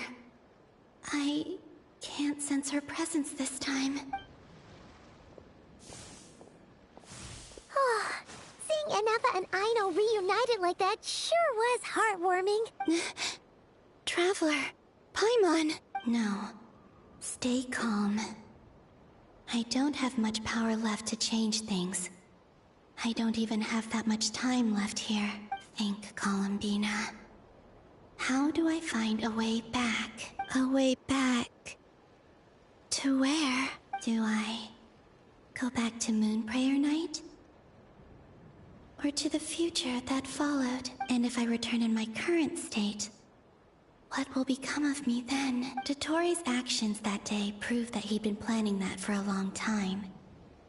He had already seized the power of 2 moon marrows before capturing me. Even if I managed to get back, how can I fight against him when he wields the Tri-Lune Authority? I can't. If I go back like this, I'll be playing right into his hands. I have to find some way of rivaling the power he has usurped. Wait. Time flowing backwards. The Tri-Lune Authority. Does that mean... I think I know what the final destination of this lunar reflection might be. I know what I must do. Speaking of homes, we must already be close to where the Frost Moon Scions live. The vibe here feels different. Just like the scenery. But how do I communicate my plan to my friends? Should I write it down here? No. Someone else will see it. I need something with a close connection to me. Something I can use as a medium to tell them what's happened to me in here. Now it makes sense.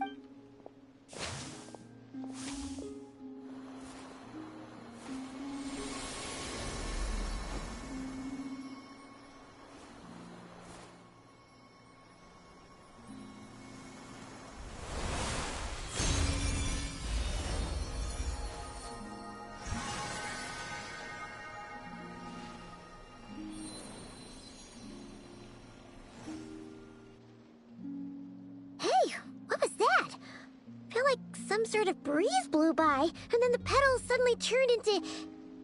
Huh? It was I who brought Luanatar into being. I gave up a piece of my own soul to create her. That's why I could sense a familiar power from the moment I entered this space. It also explains why she's been present in every past location that I've entered. Because we have a deep connection. Hey there!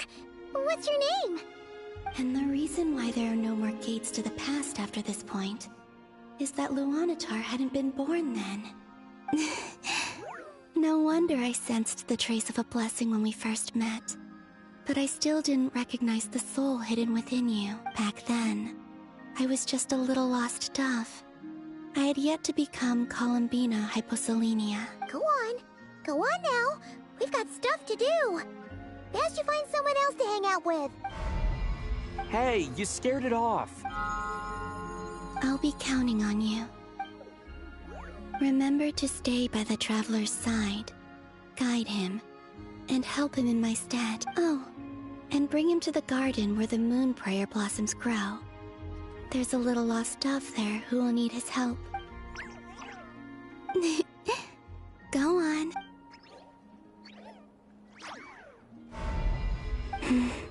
You too. As for mine must go in a different direction.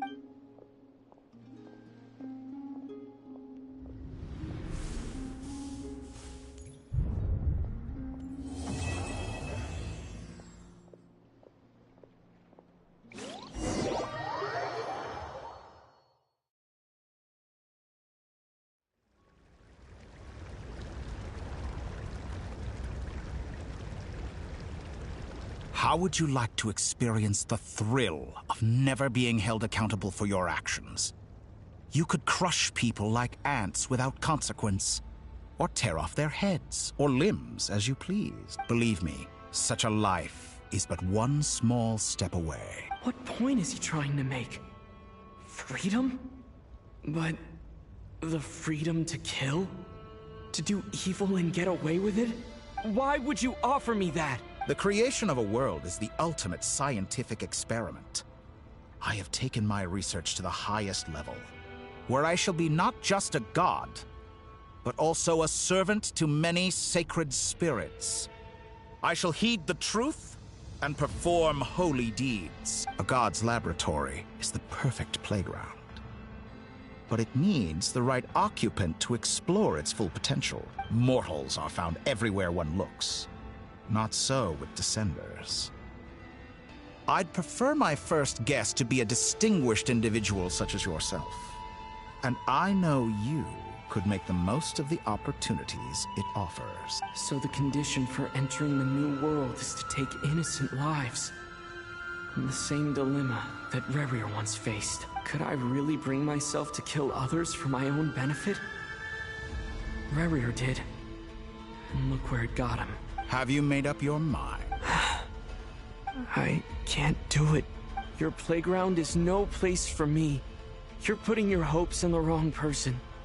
But we both know I'm not quite the hero you say I am either. I have my own reasons for the journey I'm on. And they aren't all selfless. You've grown a lot since we last met. But there are still things you are unwilling to compromise on. This will only hinder you. Why don't I lower my requirements a little as a gesture of goodwill? I'll give you a little time to learn to be a less noble soul. That'll make things much easier for you. I really doubt I could live that sort of life. And yet you already sound less defiant than a moment ago. The benefits appeal to you because you can read the signs of the time. Why don't we return to my research facility? Your last visit was so rushed. There is much that I have yet to show you.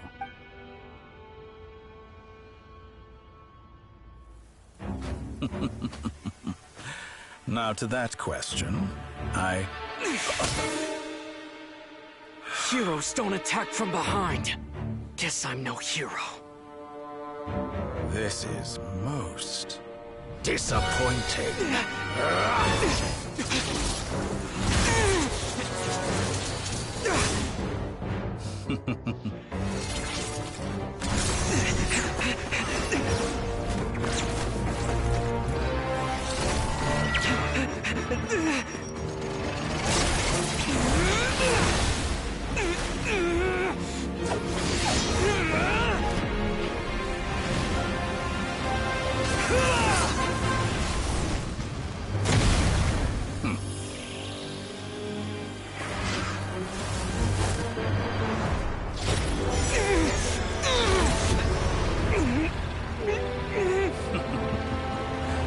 Now then.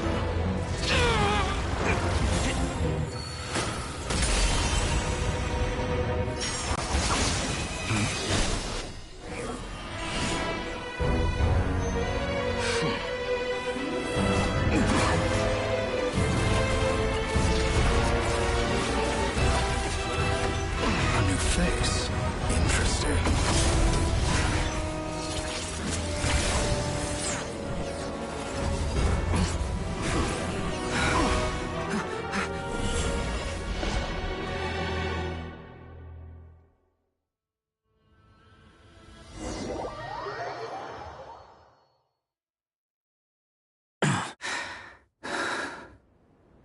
You're still gonna call me Hack Guy after that, huh? I didn't see anyone else in there who needed saving. It's nothing. I'll be fine. Why are you looking at me like that? Is it that shocking that I'd come to your rescue? I owed you a favor back in Sumeru. Now we're even. Distracting Dotori was tough. I won't lie. He's not gonna fall for the same trick twice. That was my one shot. I'd hoped to use it to take him out. Ugh. I never wanted to obliterate someone, more than I do right now. Dottore doesn't recognize me. But his segments were originally made based on an analysis of my own. It's only a matter of time before he figures out what I am. So Dottore doesn't recognize Wanderer because he deleted himself from Irminsul. Did he really miss his only chance for revenge by saving me? Why the long face? Hey, I'm not blaming you, okay? And I'm not complaining either. Rescuing you and killing Dottore are equally important goals. Everyone would be pretty stuck without you. It's best you live to fight another day. How are you holding up? Are you all right? Hat Guy said to put safety first, so we agreed to run as far away as we could after leaving the energy field, and only meet up once it was safe. You don't look injured. It seems that Dottore didn't do anything to you. All right. Rescue operation complete. Let's head back. There's a lot more work to be done before this is over.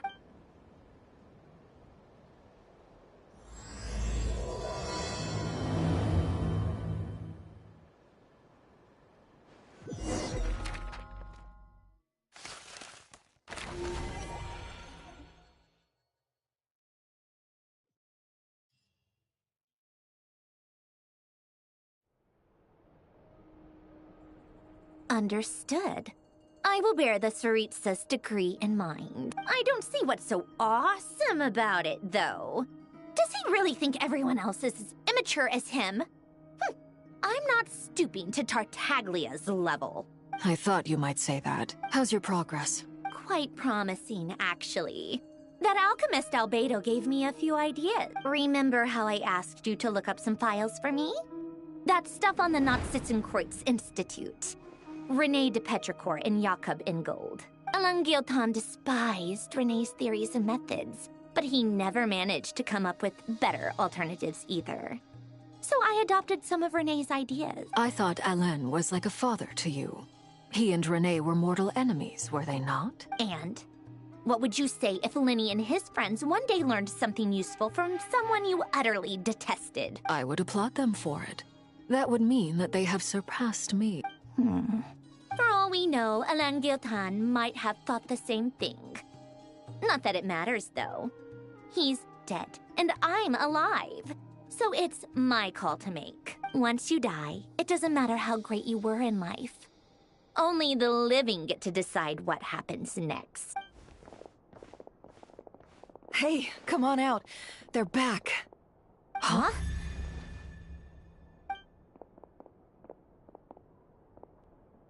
You're back? And your head's still screwed on? And you still have all your limbs? What does it look like? Way to keep your composure, madam. Excuse you. I am perfectly composed. Glad you're okay. Yes, it's a huge relief. Worry? Oh, yeah, right. You think we, the Fatui, were worried about you? We were worried sick. Hey! The Traveler and I were already friends. You are free to join this mission in whatever capacity you please. Much like your tea parties. It's a laugh a minute with you guys. I must say, I was quite surprised when Mr. Albedo told me he would need no additional aid. We discussed this on our way back as well. I am rarely so unequivocal, but in this case, we had full confidence in Hat Guy. He said he knew what he was doing. Albedo and I pretty much had to just wait outside on standby. Meanwhile, Hat Guy broke into the energy field and rescued the Traveler solo. You didn't have to mention that. Well, I'm thoroughly impressed. You are a force to be reckoned with, Hat Guy. Is he back? Is he really back? Traveler! It's really you! Oh, thank goodness! Paimon missed you so much! You can finally breathe easy, Paimon. It's great to have you back in one piece! Oh, Paimon's been having nightmares the whole time you were gone! Look at them. You know, once you reach my age, there's nothing better than watching a misty-eyed reunion between friends. It's nothing. Same goes when you get to my age, too. I bet Aino and Anefa would be tearing up as well if they were here.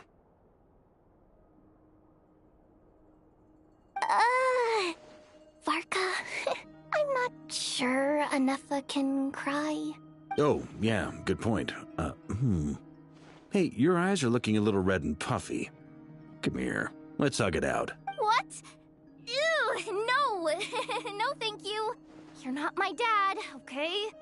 Knock it off! Everyone, I'm sorry for all the trouble I caused you. But the silver lining is, I didn't come away from this ordeal empty-handed. While I was being held captive, I learned a lot about Dottoro's current capabilities, and what he plans to do with them. Allow me to explain.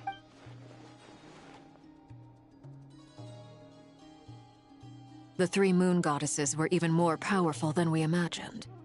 No wonder Dottore believed himself to be equal to the gods. Maybe even superior. Utter blasphemy. While everyone was gone, Nefer and I made an interesting discovery. And I believe Miss Sandrone has something to share too. Ma'am, perhaps you could do the honors? Called it. Getting rid of a pesky troublemaker like her is like trying to clean up after a crumbly cake. It always comes back to haunt you. Our next step is to find a way to bring her back. A place where time flows backwards, with no destination in sight. Surely it must have been created for a specific purpose. But I fear the answers are buried deep in Tevat's history, held by great powers beyond our reach. It sounds like she's on a specific path through time, just traveling in the opposite direction to us. The question is, where does that path lead? Or will it keep going to infinity? We considered that question as well. Strictly speaking, time is not infinite. Indeed not. Every road has an end. Nicole!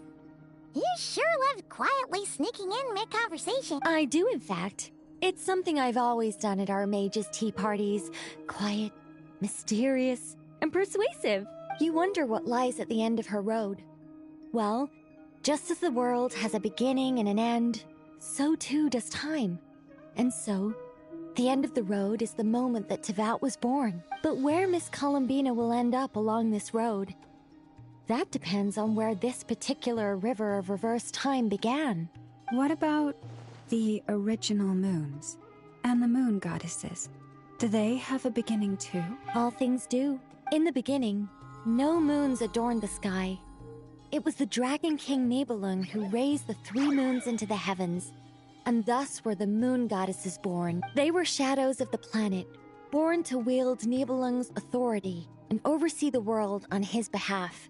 They were extensions of his will, manifestations of his majesty. But then one day, they disappeared just as suddenly as they had once been brought into being.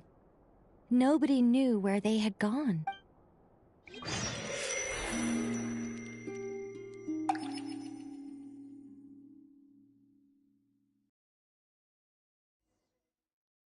Like I thought. No more paths back to reality have emerged since. But how can I be sure that I'm going the right way without scenes from reality to keep me on track? I can't even be sure of how long I've been walking for. The further I travel, the less stable this space becomes. There are even moments where I can sense something that feels like abyssal energy. They can just materialize out of thin air. I have to keep my wits about me.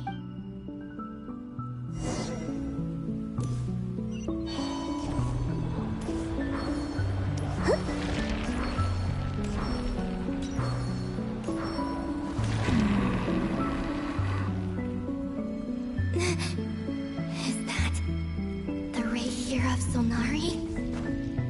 I can't believe he's...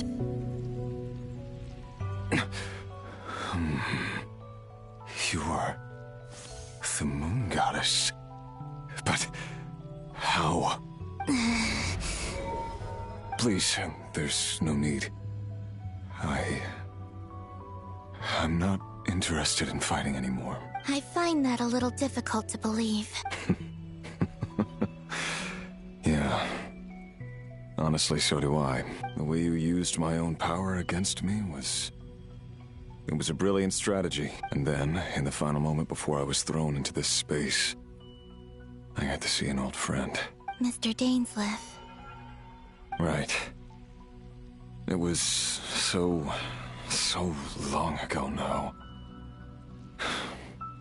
But we were friends once. When I first got here, I was filled with hatred, remorse, and rage. How I cursed and devoured. I tore everything here apart. I was consumed by the desire to leave this place and have my vengeance, but to no avail. This is a place with no exit. This is the second time I've entered this space. Though I have no memory of the first. I was torn to shreds the moment I entered, but this time I survived. It must be partly because of this new body, and partly because of all the Kuvaki I absorbed in Nodcry. Are you the source of the abyssal power in here? Not all of it. Some is from when I first arrived here and tried to destroy everything. But there was already a degree of abyssal power here before I entered. And like a venomous snake baking in the merciless sun, it tried to slither into my shadow. Tried to? So, you rejected it? Yes. Because after that, the world suddenly became silent for a moment. What do you mean? The voices in my head, they were gone. And then... Her? Thalindis. My... former lover. Never mentioned that she saw a memory of Thalindis leaping into the moon's reflection. More precisely, I saw her afterimage. I'm sure the real her is long gone. She was just an ordinary Conrian. She couldn't have survived here for very long. Anyway, why have you come here? Didn't you know it was a dead end? If I hadn't escaped through the moon gate, my friends would have been in far greater danger. Oh, I see. Because of your power. The power of a moon goddess. What? You'd like to know how I know, wouldn't you? The one who resurrected me said so.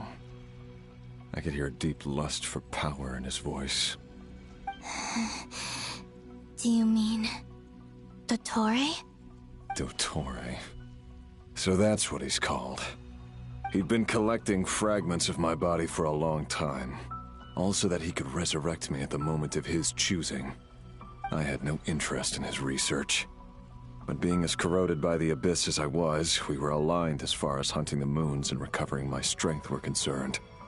So that's why the Wild Hunt suddenly became so active in Nodcry. When I left the Fatui in my weakened state, Dottore must have felt that his time had come. Moon Goddess, could I ask a favor of you? What? I know this is a lot to ask, especially from someone who tried to kill you. If you refuse, I won't fight it. But this is the only thing I desire now. Nothing else matters. What do you want? I'd like you to take a message to Thalindis for me. Thalindis? But... Yes, she's dead. But like I said, I saw her afterimage. I can sense that some part of her soul remains here. Far, far ahead. Why don't you go and speak to her yourself? I can't. I don't know why, but I can't move freely in this space as you can. All I can see is a glimpse of her, walking away. Just like the moment when I last saw her in life. In return, I will clear these abyssal obstacles for you. No, not in return. I'll clear them for you. Whether you want to help me or not. It feels like something I ought to do. Why? Yeah. Why, indeed. I've been asking myself that question a lot recently. Why did I do the things I did? I'm tired of it all. Tired of the person I became. People used me. And then I turned around and started using others. I hurt a lot of people. I think I grew tired of it long ago. But I wouldn't admit it to myself. And ultimately, that's how I ended up here. What do you wish to tell her? All of it. My past. My mistakes. Everything that happened after we were separated. Is it okay if I give her the abridged version? Yeah, I'm sure there's plenty you can skip over. Just tell her the important parts. Whatever you think that means. Like the part where you relentlessly tried to kill us? It's up to you. Love demands honesty. But my relationship with Thelindis was built on lies. We hid too much from each other. But after living my whole life in the shadows, I don't want to hide anything anymore. I will do my best.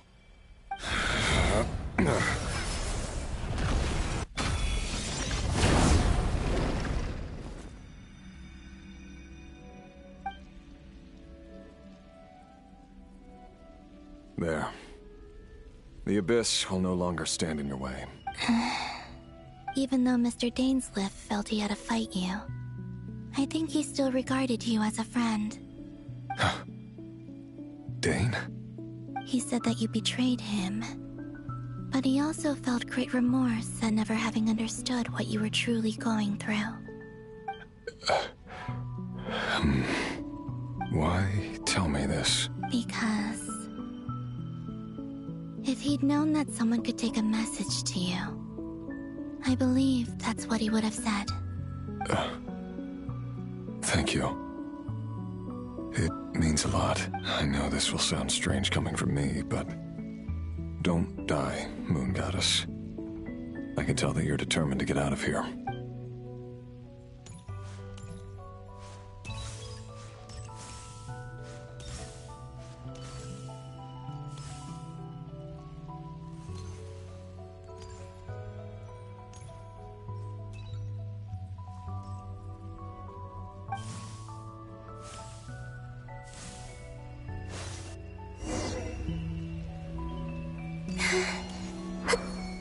He kept his word. The Abyss is no longer obstructing my path.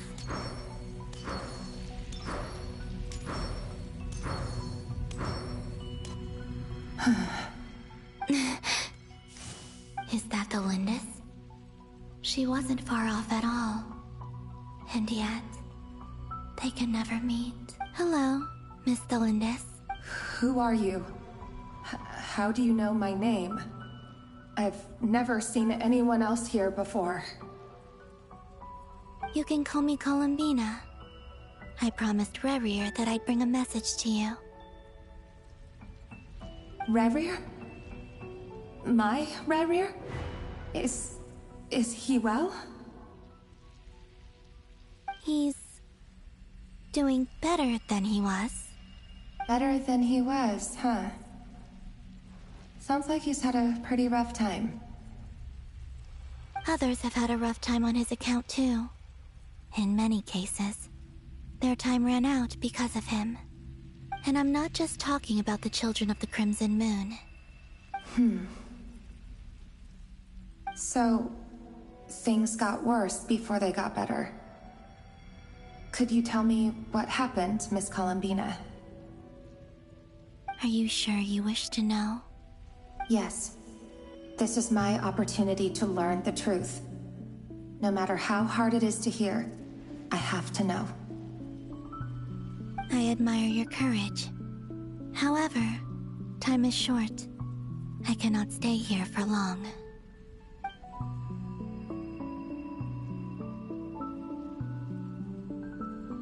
Rerir had seeds of hatred in his heart, and many people nursed them for their own ends. On some level, everything he did was to try and find a way to see you again, but in the end, he came to regret his mistakes. He wanted to apologize for hiding his past from you. Beyond that, He did not say specifically what it was he wished to convey to you, but I'm sure that you've always been on his mind. You are what has kept him going over all these years. I'm sorry, Miss Columbina. This is so upsetting. I'm not sure how to put my feelings into words. It's all right. I understand. Well, that's everything from me. So, I guess I'll be... Wait. One moment. Time flows backwards here. The road ahead only leads further and further into the past. I know. I intend to reach the end of that road. Without a moon marrow, without the 3 moons' power, you won't make it far. Wait, unless... Are you one of the moon goddesses? You could say that. I see. I often think to myself, if life is like a train ride, why haven't I reached the terminus? Where am I even going? And it's not just me. It's this whole place. Wherever it is, it seems like it's existed forever. It's such a mystery. Where is it going?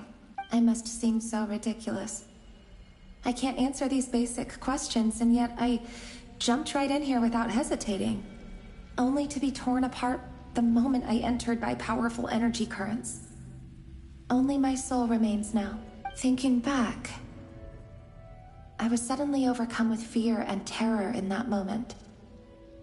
Perhaps I too became bewitched by the abyss. I may have been the leverage it needed to control Rayrir. I used to be a researcher at the Universitas Magistrorum in Conria, researching the iridescent moon's marrow. Eventually, I came to the conclusion that time in here flows in reverse. Rayrir was one of the Finster King's retainers.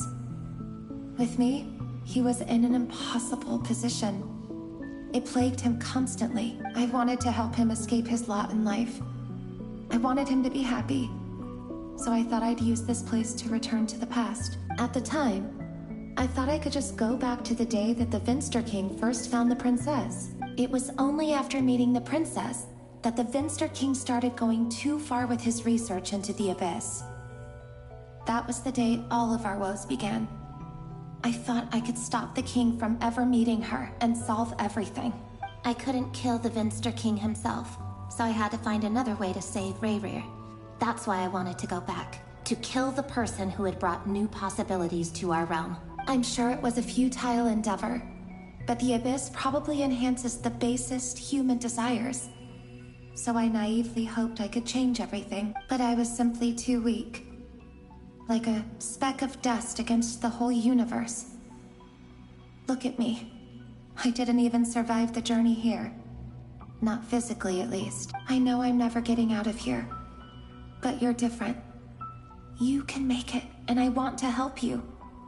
I owe you that much. How do you plan to help me? Have you noticed the golden energy that exists here? Based on my past research and my observations since coming here, I believe they carry you forward faster. I can share what I've learned, and help you understand the pattern in which this energy appears. I think you just might...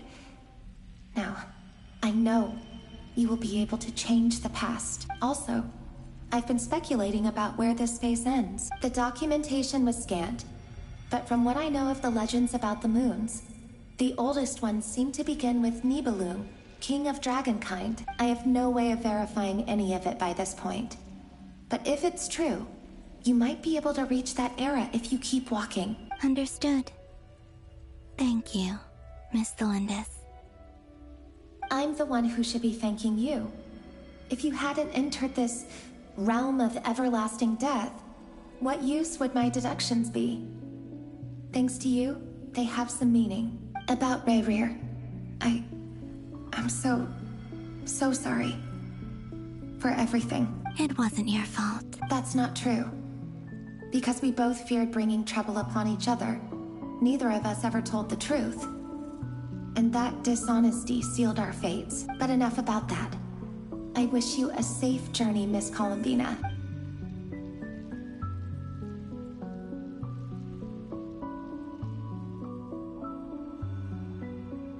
And may the outside world never have to experience pain like this again.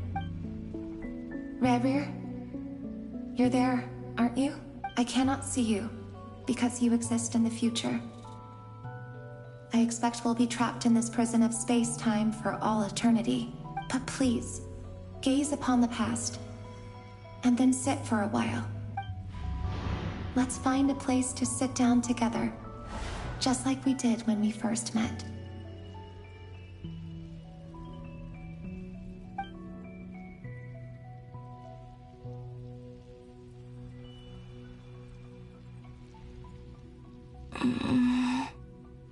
How long have I been walking? How much further till I reach the end? Is there even an end to be found? Everything's getting blurry.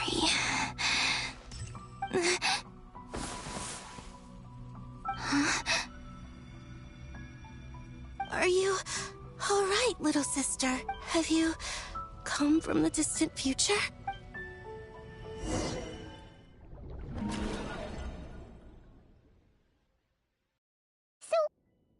Exactly did the moons just disappear?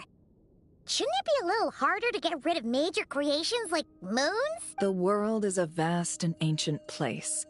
On a certain scale, all life lasts for but a fleeting moment. Miss Nicole explained that the moon goddesses likely perished in the War of Funerary Flame. The moons themselves were also destroyed at that time, save for the Frost Moon, from which a new moon goddess was later born. Am I missing something then? 'Cause the stories say that the moon goddesses were born on the moon, but doesn't Columbina say she was born in Nodcry? Huh, you're right! Why do their birthplaces differ? What's the difference between the two generations of moon goddesses? Also, remember what Sandrone said? Her scans detected 4 moons. In other words, 4 moon marrows. Technically, the result of the scan means that 4 moon marrows were detected and positively identified as moons in that moment. In other words, this piece of information alone isn't enough for us to know how Miss Columbina is doing right now. Yep, we have no way of staying up to date on whether she's dead or alive. She's on her own for now. But at least she's trying her best to get back to us. Yeah. She's a tough cookie. And a sore loser, too. We have to trust that she'll find a way.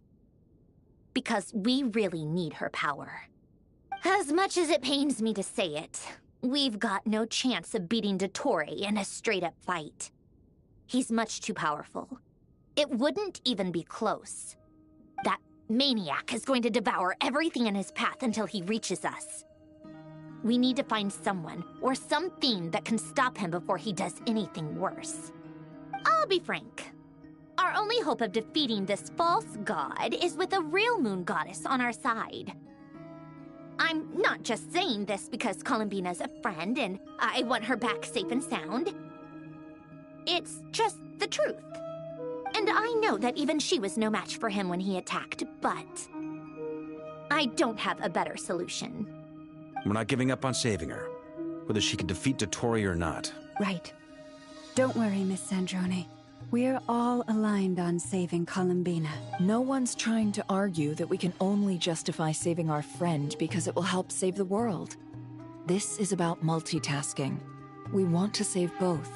So, she's more than just a moon goddess to you guys? Absolutely. Duh! She's part of the gang! And you are too, you know. Yes, I know. You don't need to labor the point. I knew that the moment I came running over with my documents that I was part of the in-group. I mean, if Arlecchino can fit in, I certainly can. Anyway, as for how we get Columbina back, I've been working on it constantly. But I think I'm still lacking certain information about the moon. I'd probably get there if I could continue my calculations, but the problem is, I've run out of computing power. Computing power? You mean you need more energy? No, the issue isn't energy, it's processing power. There's so much data to get through that the whole process has just ground to a halt. That's a tricky problem. René de Petrichor of the Nazissenkreuz Ordo once foretold the fate of the world. But I don't know how he did it. My guess is that he used the primordial sea's power. However, that won't work for me.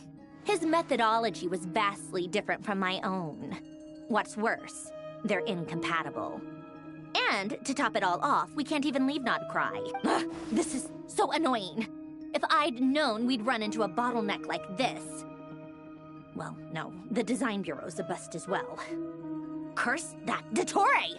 Couldn't have made this harder for me if he tried. Oh, what do we do then? How about we grab a bite to eat and take a break? Maybe something will come to mind after you've cleared your head. You don't get it, do you? I'm trying to calculate the fate of an entire world here. And I need accurate results, not vague prophecies. Where the heck am I gonna find the computing power for that? Anyway, time to shelve the discussion on technical difficulties. Being a killjoy isn't very ladylike, after all. Either way, we've done what we can. Rest well, everyone. Remember to let us know if anything new comes up. Hat guy? Is he hinting that we should talk outside? Let's go somewhere a little more private.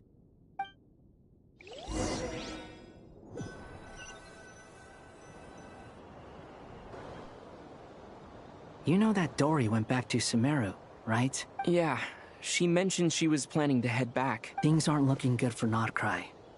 She's gone to spread the word so that Sumeru has a chance to prepare for the worst. From what I know of Dottore, there are two possible reasons why he hasn't made a move yet. One is that he's still working through some kinks in his new powers. The other is, he wants to see how we're going to react. He'll easily devour everything eventually. So I guess he's in no rush to make it happen. The first false god he made was me. Now it's his turn. Even though my records were erased from Irminsul, Dottore's ideas haven't changed one bit. He once told me that becoming a god was like turning yourself into a hungry wolf or giant serpent to devour the moon. Clearly, he began studying the moon goddess's powers long before he even tried making a god. He's always wanted to get his greedy hands on divine authority one way or another. And in the end, he devoured the moon where I failed. In the desert of Sumeru, there is a chessboard built by King Deshret, also known as Al-Ahmar. I don't know if it was a real game, or if he was just trying to challenge his servants and citizens in some way, but creating games and setting rules. Gods do that as a matter of course. That's the kind of power Dottore craves. Now he has the Trilunar Authority. His power is leagues beyond the common people. I don't think there's any point in other nations rushing to the front line. They're better off focusing on defense and hoping they can fend off any threats that spill out from Nodcry. Either way, Dory will inform Lesser Lord Kusanali, and she will contact the other gods in turn. The Seven will have some recourse available. If nothing else, their protection should keep the rest of the world from descending into chaos as quickly as Nodcry has. So on the bright side, even if Nodcry is doomed, your friends in other nations won't be in any immediate peril. That's good to know. But I'm not ready to give up on Nodcry yet. There's a word for people who refuse to let anything go. It's called being greedy. Maybe it sounds greedy to you, and probably naive too. But whatever you call it, that's what gives me the determination to keep fighting. Battles are fleeting, but the will to fight is a long-term commitment. Give up for even a moment, and your resolve will shatter. Why do you always feel the need to do the right thing? No one is born to be a savior. I mean, who's gonna criticize you if you fail or give up? Don't take this the wrong way, but Dottore said something similar to me. I guess the Fatui attracts people who don't believe in saviors. Not necessarily. It's less about belief for me. I just want to know how determined you really are. After all, I don't owe anything to anyone else here. Only you. You look kinda worried. If your arch-nemesis was about to achieve their ultimate goal, I think you might feel a little worried too. That's true. Dottore is about to become an omniscient, omnipotent deity. That's gotta be a bitter pill to swallow. Still, you're calmer than I expected. Obviously. I have to admit that my past self was a reckless fool who misunderstood not only the point of revenge, but how to achieve it. And as much as I want my vengeance, I know I'm not gonna get it by acting alone. If the world's taught me anything, it's to think before I act. Too bad it never taught me any other virtues, though. So, I am going to destroy Dottore, no matter what it takes. So, what's your plan? I'll get to that. First, tell me, what do you think of Sandrone? Just like Paimon said, she's a friend, part of the gang. How much do you trust her? This is a serious question. Think carefully before you answer. Although she's with the Fatui, she has her own values, and she's helped us a lot. If nothing else, she's clearly going the extra mile for Columbina. I see no reason not to trust her. If you say so. In that case, the three of us need to talk. I have some thoughts about her computing problem. It can be solved, but it will come with a cost. How much? If I can afford it, I'll cover it. Sometimes your heroism really backs me into a corner. You know that? Come on, let's go talk to her.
Miss Androne, Traveler. Hey there. Paimon's here too! She was just helping them sort through their things. How did your chat go? That was fast. The call only just ended. Well, you said it was urgent, so we got here as quickly as we could. Albedo, I have some alchemy questions for you. I see. Looks like my knowledge proved useful after all.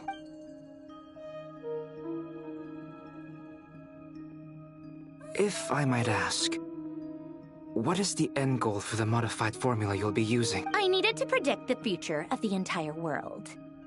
But I've run into some teething issues since trying to implement Renee's theory of the four Orthants. I see. I'll have a look at it. Still, computing power is the real issue here. How do you plan to solve it? About that, it's been sorted. Oh, with the Traveler's help? Actually, you're not wrong. He found the person with the solution. Was it Hat Guy? Yeah, it was him. Wow! Go Hat Guy! Seems like all that time studying at the Academia is paying off big time. But where is he? Wasn't he the one who asked Albedo and I to come here? Come with me.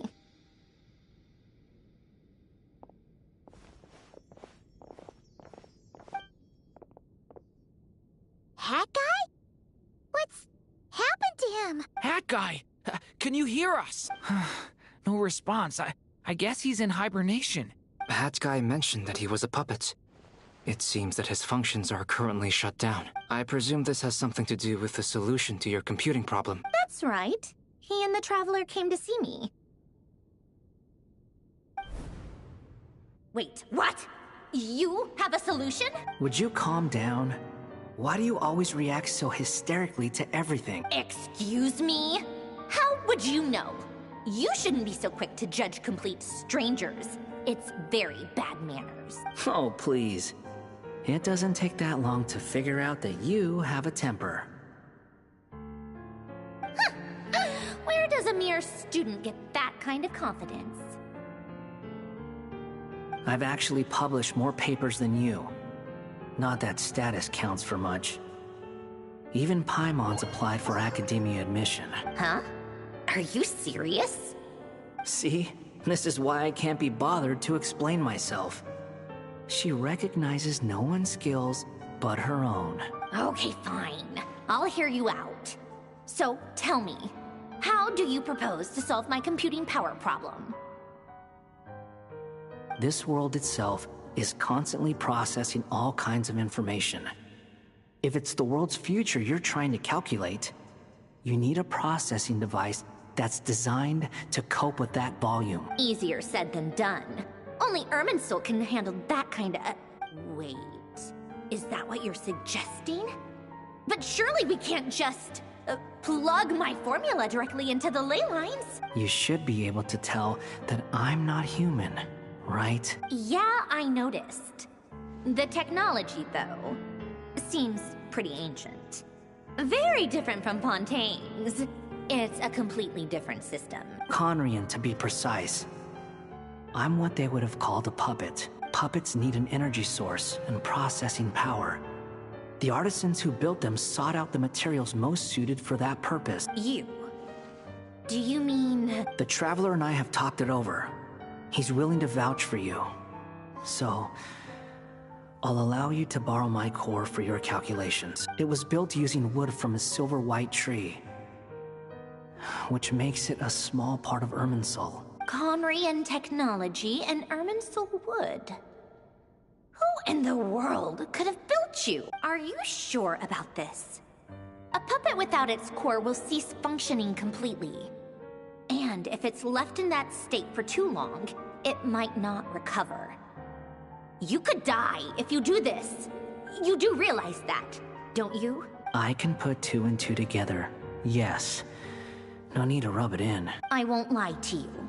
This has never been done before. I cannot guarantee your safety. Doesn't matter. I'm prepared for the worst. Did you two actually talk this through? Is he... Are we really considering this? Yes, we discussed it. The bottom line is, he trusts me, and I trust you. Let's give it a shot, shall we? Honestly, I have no clue where this kid even came from. But for whatever reason, he lent me his core to use in my formula. I'm very close to finishing my calculations now, and the core is currently in use. So I'm sorry, but I can only show you a sketch right now. This is what the core looks like. A silver white branch. It certainly matches the legends told about Irminsul. Is Hat Guy gonna be okay? He's not gonna die, right? Right? In theory, he should be fine. As long as we put his core back in time. Beyond that, all I can say is that I'll try my best to avoid risk and make sure the core doesn't sustain any damage. I think I know why you called us here now. Someone needs to watch over his body and make sure it's protected until the process completes. Correct. He said that the only ones he trusts here are you two, and the Traveler. And the Traveler will have other work to do. He will have our undivided attention. Aww, Hat Guy. On a more positive note, things are progressing steadily on my end. I'll call everyone in for a meeting once the results are out.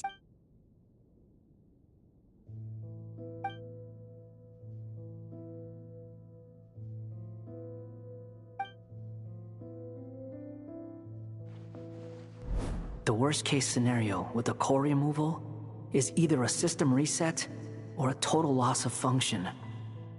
But I'm not afraid. A quiet death should have been my fate long ago. A core is completely different from a heart. It's like another vital organ entirely. I never believed it could be a true replacement for what I sought, but in the end, it turns out the core was more useful to me. Pretty funny when you think about it. It's like the punchline of my entire life. Do you think there's any difference between a puppet and a human?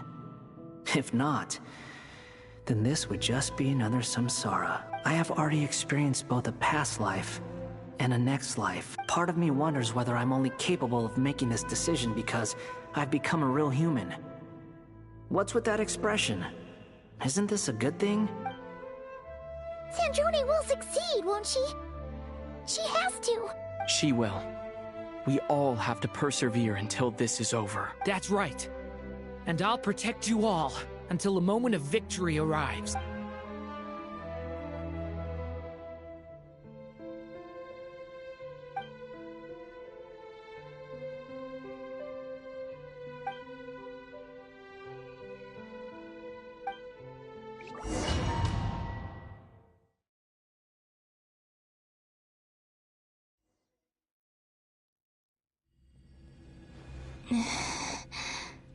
Who are you? Call me Sonnet. You have the same power as Canon. Sonnet. So, you're the goddess of the iridescent moon? Oh, goodness. You recognize me? Well then, what's your name? Columbina. Columbina Hyposelenia. Hyposelenia? What a lovely name. Did you choose it yourself? It was a joint effort between me and my friends. Friends? You mean your friends in the heavens? Huh? Oh, sorry. You must be exhausted. I apologize. Hang in there. Let me introduce you to my older sisters. Do you mean the other two moon goddesses? Arya and Canon? Wow, you sure know a lot. Hey, does that mean that our story goes on into the future? Oh, I guess that wasn't the best question to ask. It's alright. We were prepared for that possibility. You could say we were too prepared. I can't even remember how long my sisters and I have been here by this point. When did you get here? How long has it been? I can't say for sure, but it feels like it's been forever. I see. Are you feeling alright? You look a little unwell. I can hold out a while longer.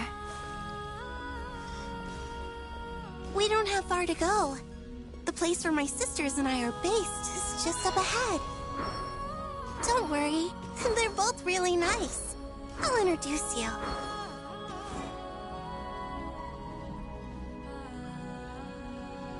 Sisters! I'm back! And look who I've brought with me.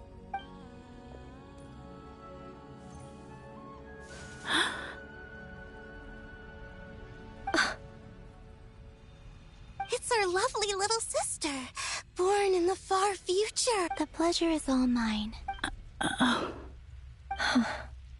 Allow me to introduce you to Columbina Hyposelenia. This is Arya, the goddess of the eternal moon. And this is Canon, goddess of the frost moon. Canon, don't you think Hyposelenia's power is similar to yours? Hello, Columbina. I apologize for our startled reaction just now. And please, forgive our little sister if she's been annoying you. She tends to talk a lot. It's fine. You seem shy. Don't worry, Columbina Hyposelenia. No one can hurt you here. Could you tell me where here is? Please. I must know.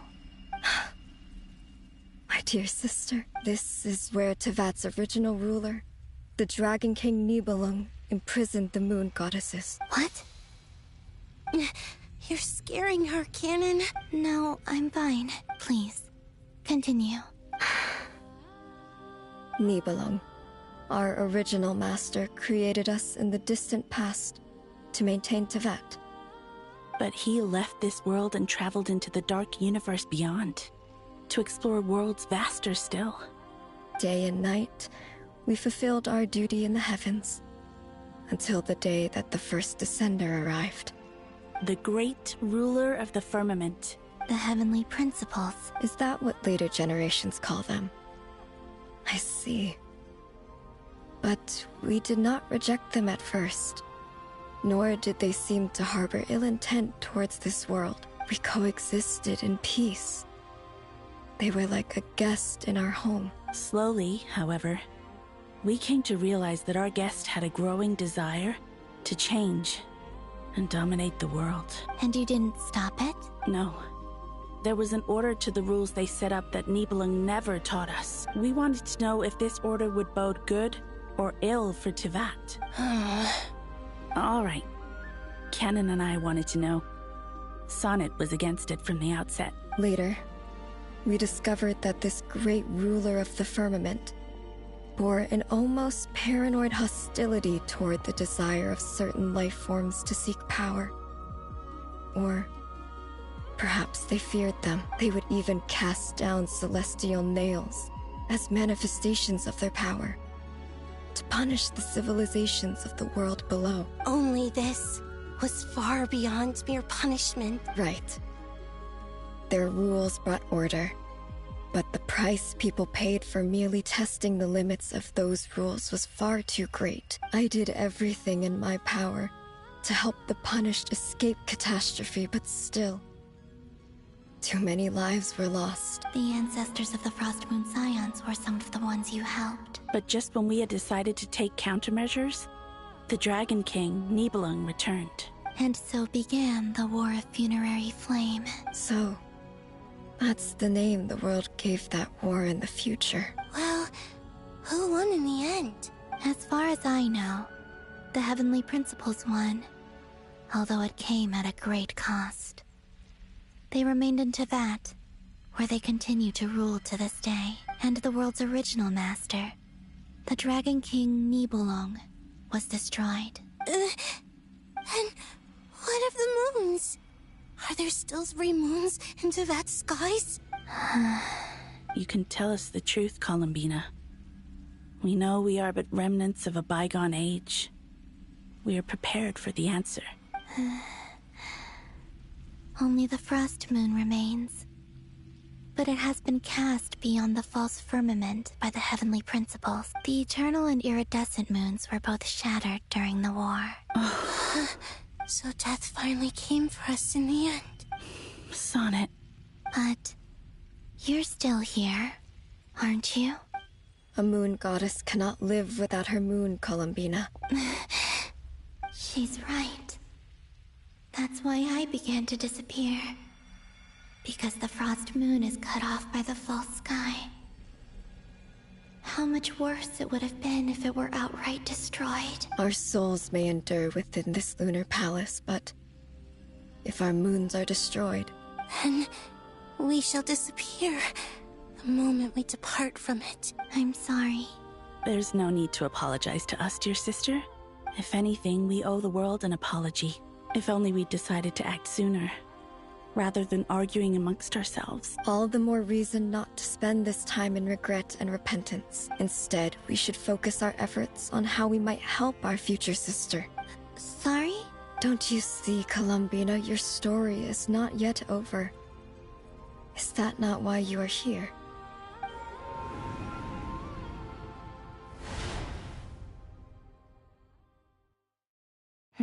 It's done. Initiate numerological array. Continue running primary process. Calculate the world's fate through extrapolation. And identify nodes of potential change. Secondary process? Scan for moons. Still 4.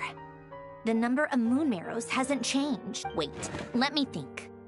Is it possible that there's something I've been misunderstanding about the moons all along? Variables. Variables in the world. I know where potential variables within the world come from. So what about the moons? Are there any variables there? Like their life or death, for instance. What if being alive or dead makes no difference to a moon? But that's so strange. Even immortal gods can die. Why would the moons alone be... Wait! I've got it! If alive or dead is considered a variable, we might have had this wrong the whole time. No one ever said that a moon marrow equals a living moon. We just made that assumption ourselves. Initiate secondary process. Scan again. This time filtering out interfering perimeter. Moon marrow. I don't care if they're natural or artificial. Get them out of my search results! Why? It says 3 moons still exist in Teyvat, even after excluding the moon marrows. But we know for a fact that 2 of them are dead. Redo the scan. Narrow the results to living moons and real moons. No, scrap that. Narrow it down to moons that have lunar authority and remain alive. Why? Why is it still 3? What is this, Columbina? Has the world lied to us? Or are you the one pulling the wool over our eyes?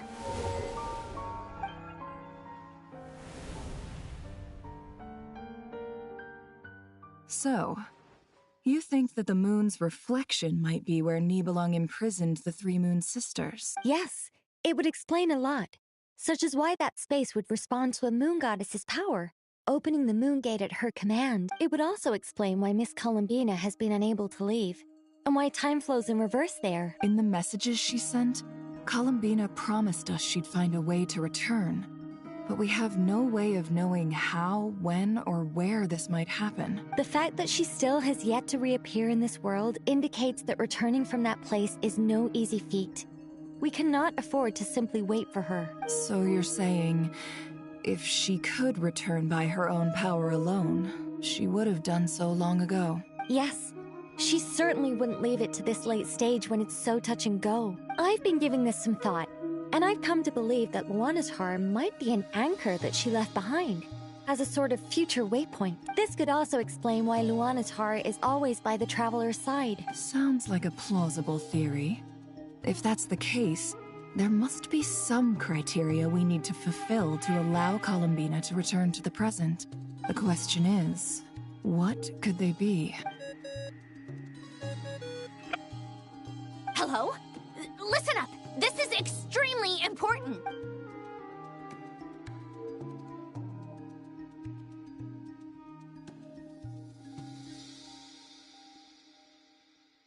Not only is Columbina alive, but she may well exist in a form I'm still unclear on the details, but she's done something truly inconceivable in the past. And the clue to what she's done lies in the moon and Teyvat sky. Truly amazing. Oh, I'm so delighted for her. I'm sure we all feel the same. And I'm sure Columbina is ready to get back here and fight by our side. I'll keep my calculations going and try to find some way of coordinating with her. But that's not an excuse for everyone else to slack off, okay? All of you had better keep trying to think of solutions. How can the dead moon still live? And Luanatar...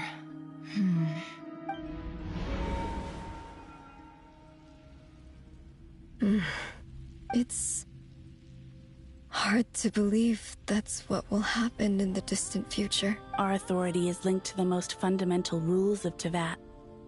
I suppose it's no wonder that many would covet that power. I didn't realize that when you said friends, you meant people who live down in Teyvat. That's so lovely. I always wanted to go down there and have some fun. Have you ever tried leaving this prison? Of course. Between us, we've tried everything.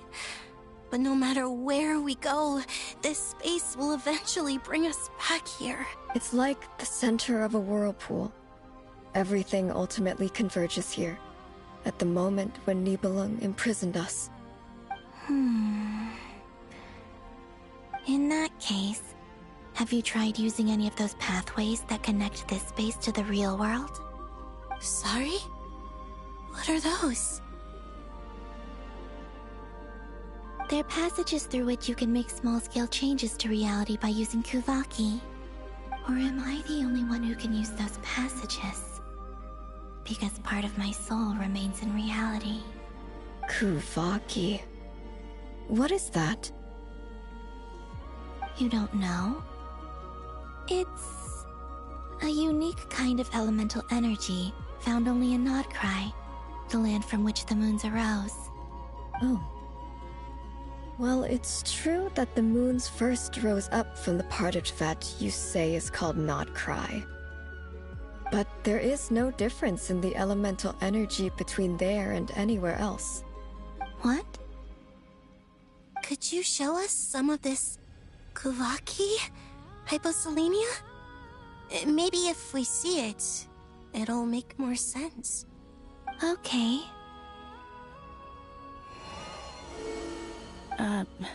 Isn't that just your power? What? But it's everywhere in Nodcry. In the air, in the land. Even the creatures who live there have adapted to its influence. How curious. This Kuvaki certainly did not exist anywhere in the world before we were imprisoned. Let alone influence living creatures. So, how exactly does it affect them anyway? Can they float in the air like us? This is so strange. Why would their reality differ so much from mine?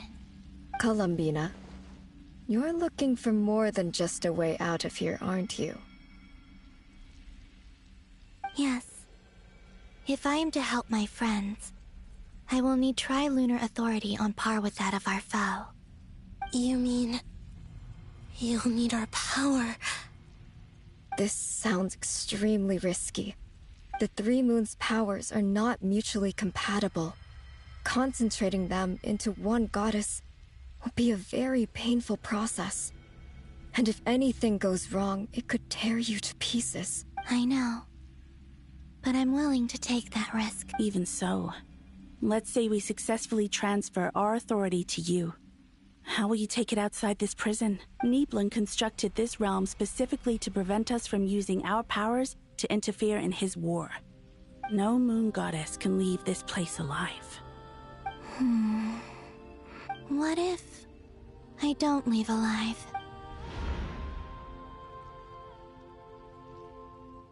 Where do we even start? How are we supposed to figure out what we're meant to do to help Columbina?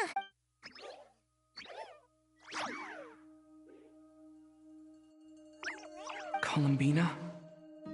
What do you need from us? If she really got to the beginning of time in there, how do you think she'd leave us a message? You don't think she'd write it down on a stone tablet somewhere in the hopes that we'd find it, do you? Seems unlikely. Columbina may not talk a lot, but she thinks deeply about issues like this. Let's review what we know. This is the Columbina who fought alongside us against the Reikir of Solnari, and with whom we celebrated Moon Prayer Night. She knows our personalities, our ways of doing things, even our unique strengths and abilities. So, if she wanted to tell us something from a long, long time ago, what would she do? Oh.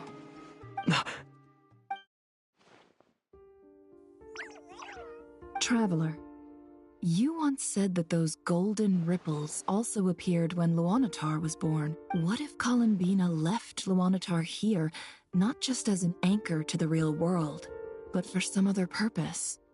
If she is part of Columbina, and Columbina knows that I can see past events through her... Oh yeah! Like when you peeked into Rarer's past through his heart! Nefer, wait!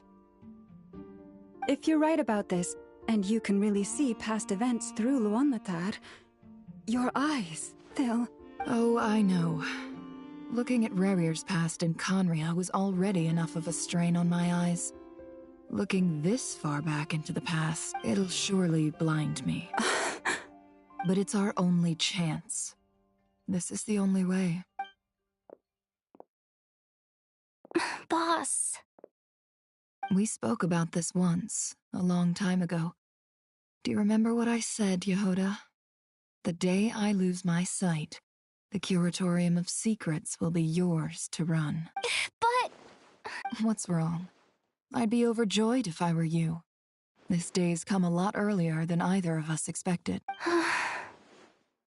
I need to know you'll honor our agreement, Yehoda. Promise me. Yes, Boss Neff. I promise. Are you sure you don't want some time to think this through? What is there to think through? I should have gone blind after our battle with Rerir. Frankly, it's almost criminal that I got away with it for this long. Then at least let me take some precautions on your behalf. And if you really do lose your sight, I'll visit your office every day and make sure you're well looked after. Oh, please, anything but that. I was actually ready to go through with this. Are you trying to scare me into backing out? As if I could ever scare you. I'll assume you're just joking to calm your nerves. All right, enough.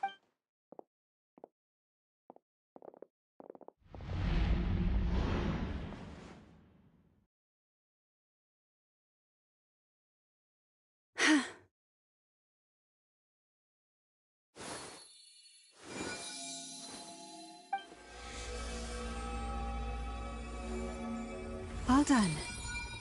Good. Now give me some space. Come on then, little one. Show me what happened in the past.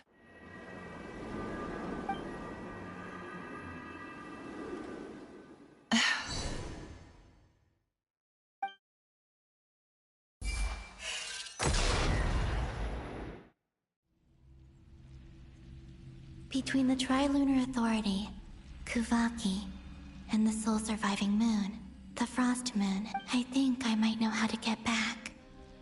But I will need my sister's help. Time to go talk it up.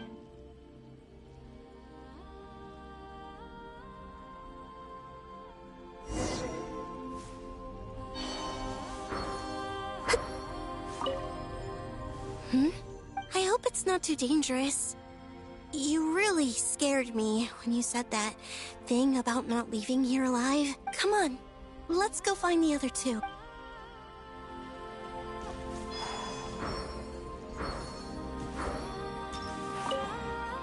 It seems you have I'm all ears. What do you propose?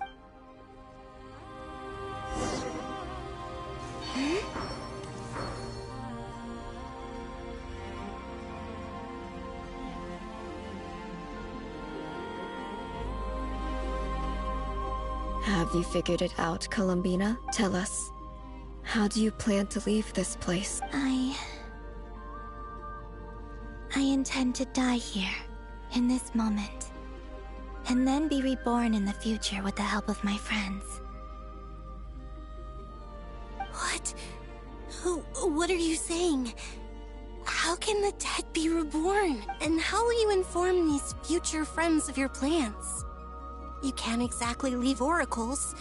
Nothing can escape this place. Not a single ray of moonlight. And even if you found a way, what if they never find the message you left for them? You'll... No, that won't happen. Come again? They will find my message. I'm sure of it. I'm not following. How exactly will you achieve this? It's quite simple, really. First, I will leave my soul here.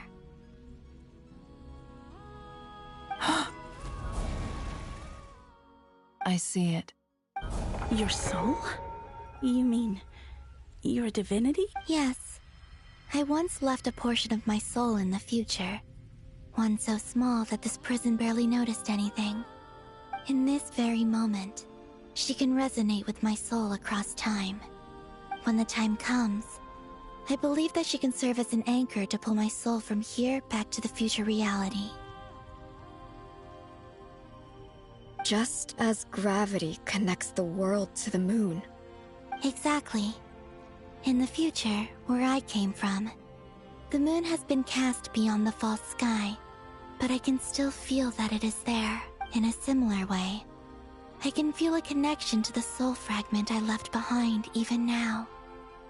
My friends can use it to detect my presence. But how do you just leave your soul here?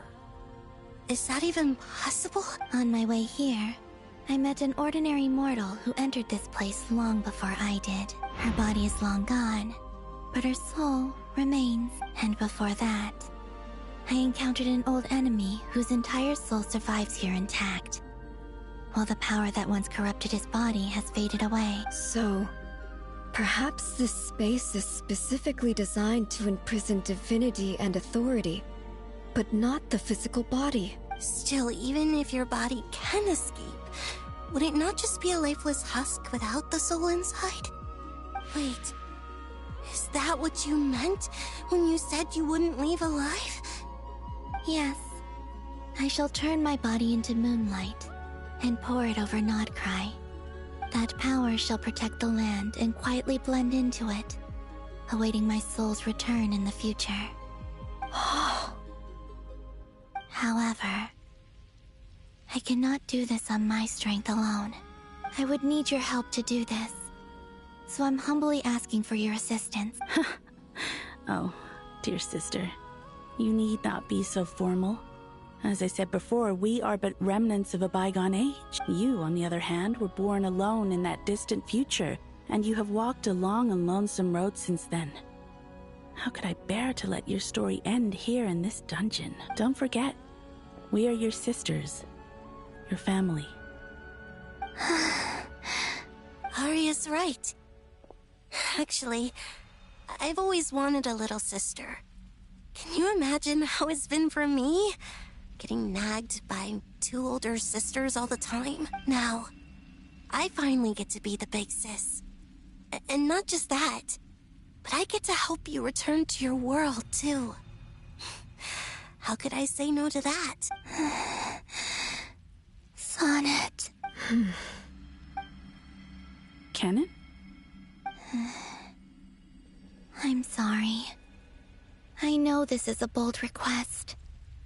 The Frost Moon is rightfully yours, and it remains intact. Oh, no, please, don't misunderstand me, Columbina. I was just thinking back on the years that the three of us imagine how happy I am to hear of the future world you describe. The Frost Moon Scions, your lovely, kindly friends. For the three of us, whose purpose in life was to maintain the peace in Teyvat, it is a great relief to know that the people of this world live in such an abundant future. If your plan can save them, and save Nodcry, I will gladly give you all that I can. Besides, the three of us have been together since the day we were born. I could never abandon them to live on alone without them. Kennen. Still, I do have one question I would like to ask you before we proceed. Certainly. What is it? Why do you cover your eyes? Yeah, I was curious about that too. But it seemed personal, so I didn't want to intrude. There was a time when I refused to look upon the world. I believed it was full of nothing but lies and falsehoods. I wished to hide my feelings, seal my heart, until I could return to my true home. I see. Perhaps that decision saved you from ever having to see the false sky again. But at the same time, you likely missed out on many true and precious things, like the smiles on your friends' faces. Promise me this, Columbina. When you return to the future, open your eyes, take a look at the world around you, and see your friend. I'm sure that you know this already, given that you long to return, but that is your true home. Give me your hand, Columbina. Arya, Sonnet, you too. Okay. All right.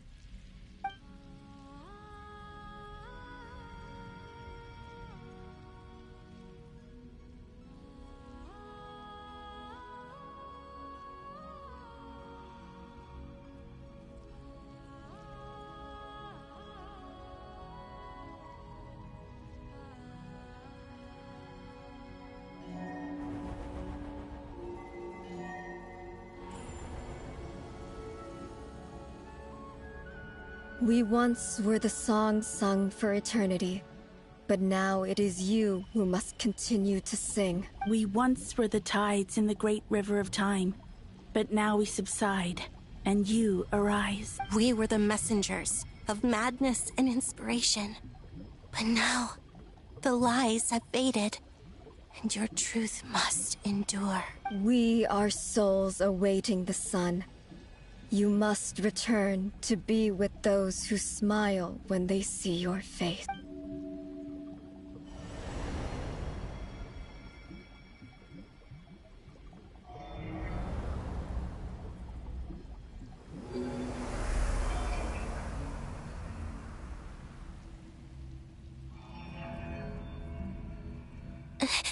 Is it done? Yes. We have transferred the authority over all 3 moons to Columbina Hyposelenia. From this moment on, she is the Tri-Lune Goddess, the one and only moon goddess of this world.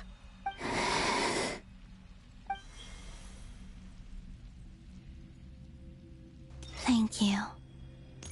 Thank you, my sisters. Now go, and do what you believe is right, Columbina Hyposelenia. Be aware that we cannot grant you the power of the 3 moons beyond these prison walls. The conflict that arose over their remains following our disappearance will still take place. I understand. Sisters, oh, my body. It feels... Now that we have given up our power and authority, our bodies are merely mortal shells. This prison is dissolving them as we speak. It's okay, Sonnet. The end must come for every god, just as it does for every human. That's all this is. The final destination of our lives. Canon and I will be by your side the whole way. We have one final request, Columbina. Could you use the 3 moons' power to send us back into the real world? Now that we have lost our powers, I doubt this space will seek to hold us further. It's just... we would like to spend our final moments together in the only place we ever called home. Of course. Gladly. Sonnet. Yes? Don't... I wish I could tell her not to give in to the abyss. Not to be afraid. But is this really what I should say at this moment? Don't forget. I'm so glad to have a big sister like you. No, Hypo... Thank you. I'm okay. I'm not afraid. It looks like this is goodbye, sisters. Goodbye, Columbina. Take care of this world in our stead. I will.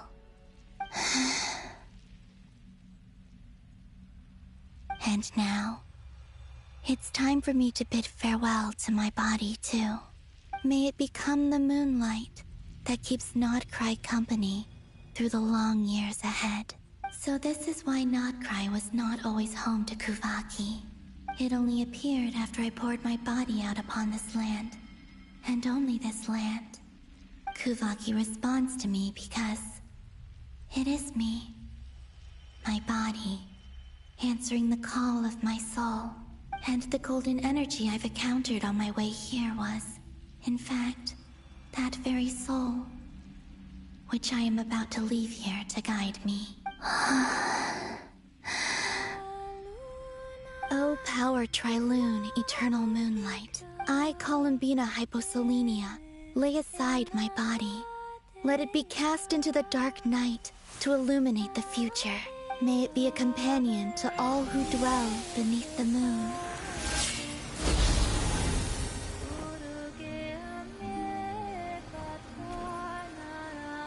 until the time comes for me to return home.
That was crazy! Were we even allowed to see that?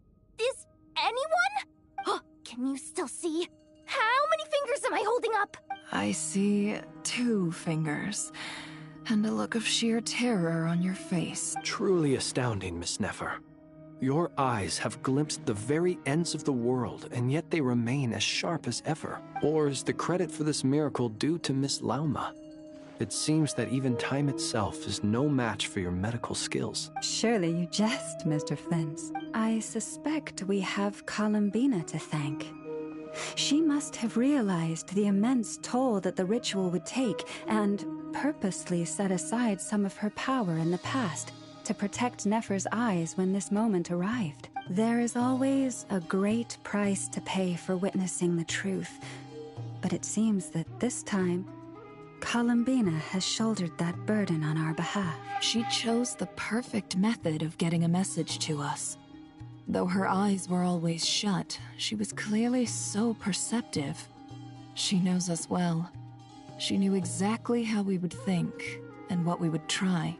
Despite being separated by time and space, we're seeing the same possibilities and seizing the same opportunities. We still don't even know if she's okay right now. But as long as there's a chance we can do something, we'll fight to make it happen. We'll get you back somehow, Columbina.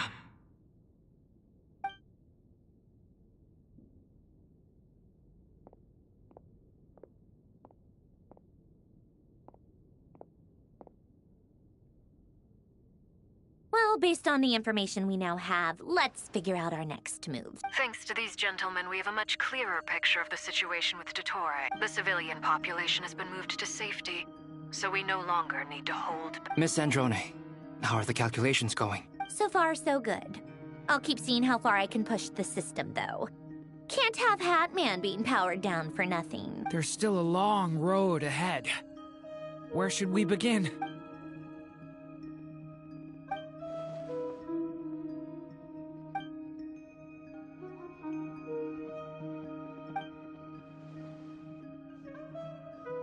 Our plan is clear. Time is short, so let's get moving. There's just never enough time, is there?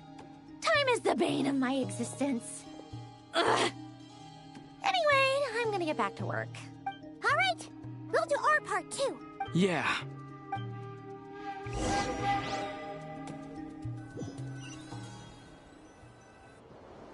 Albedo's theory says that elemental energy can dilute the light realm's power, but I'm no expert in building elemental defenses. Sounds like something out of the advanced elemental theory section of the library. Whew. You seem quite troubled. Well, yeah.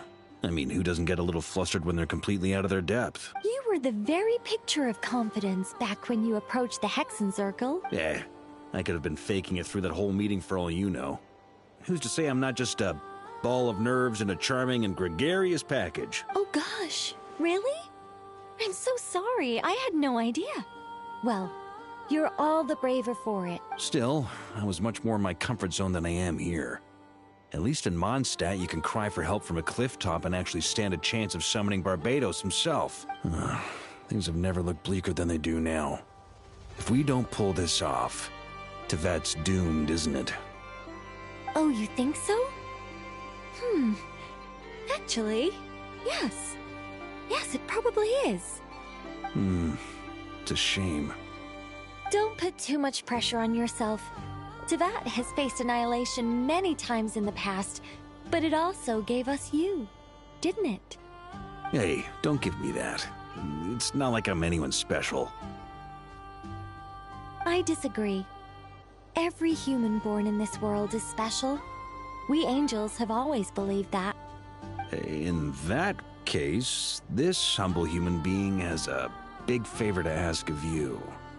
I thought you might say that.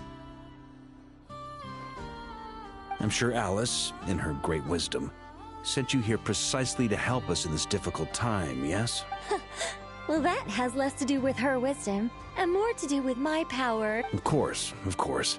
Well, the thing is, these elemental defenses we're about to build, I don't think it's a question of if they'll fail, but when. Durin's findings from his patrols make it clear that Dottore is constantly expanding his territory. First it was his lab, then the design bureau, and now this. It's not realistic to completely stop him encroaching on the rest of Nagcry. Rather, our goal should be to stall him for as long as possible. If Miss Sandroni's calculations are correct, well, they're the closest thing to certainty we have in this situation, so let's assume they are. Anyway, her calculations suggest that our best hope for victory lies in Miss Columbina's return. It's up to us to slow Dottore's advance and buy time for her to make a return. Are you asking me to help you with building the defenses? No. I'd like you to prepare for what comes next. When he eventually reaches us, we will have to fight him. You were an angel once and a mage now. I'm asking you to lend us your protection. Oh. Can I take it that you're triggering the terms you fought for during our three-way talks? Well, technically those terms were about protecting Mondstadt. But if you're happy to agree to the change in location, then yes, let's do that. You're cashing in on this much sooner than I'd imagined. Well, yeah. The way things are going, I might not get another chance. Very well. The mages have heard the knight's plea, and we will respond. To tell the truth, Alice and I had already discussed how we might help you all, so I didn't come empty-handed. I always like to be prepared. This is... wow. Yeah. This is great. Seriously, thank you. It's been many long years since I had a chance to dazzle humanity with a little divine intervention. To humbly serve as a reliable and responsible guide. Anyway, Knight of Boreas, please accept this gift in recognition of your great virtue. Go now. May the angel's blessing deliver you safely to your destination.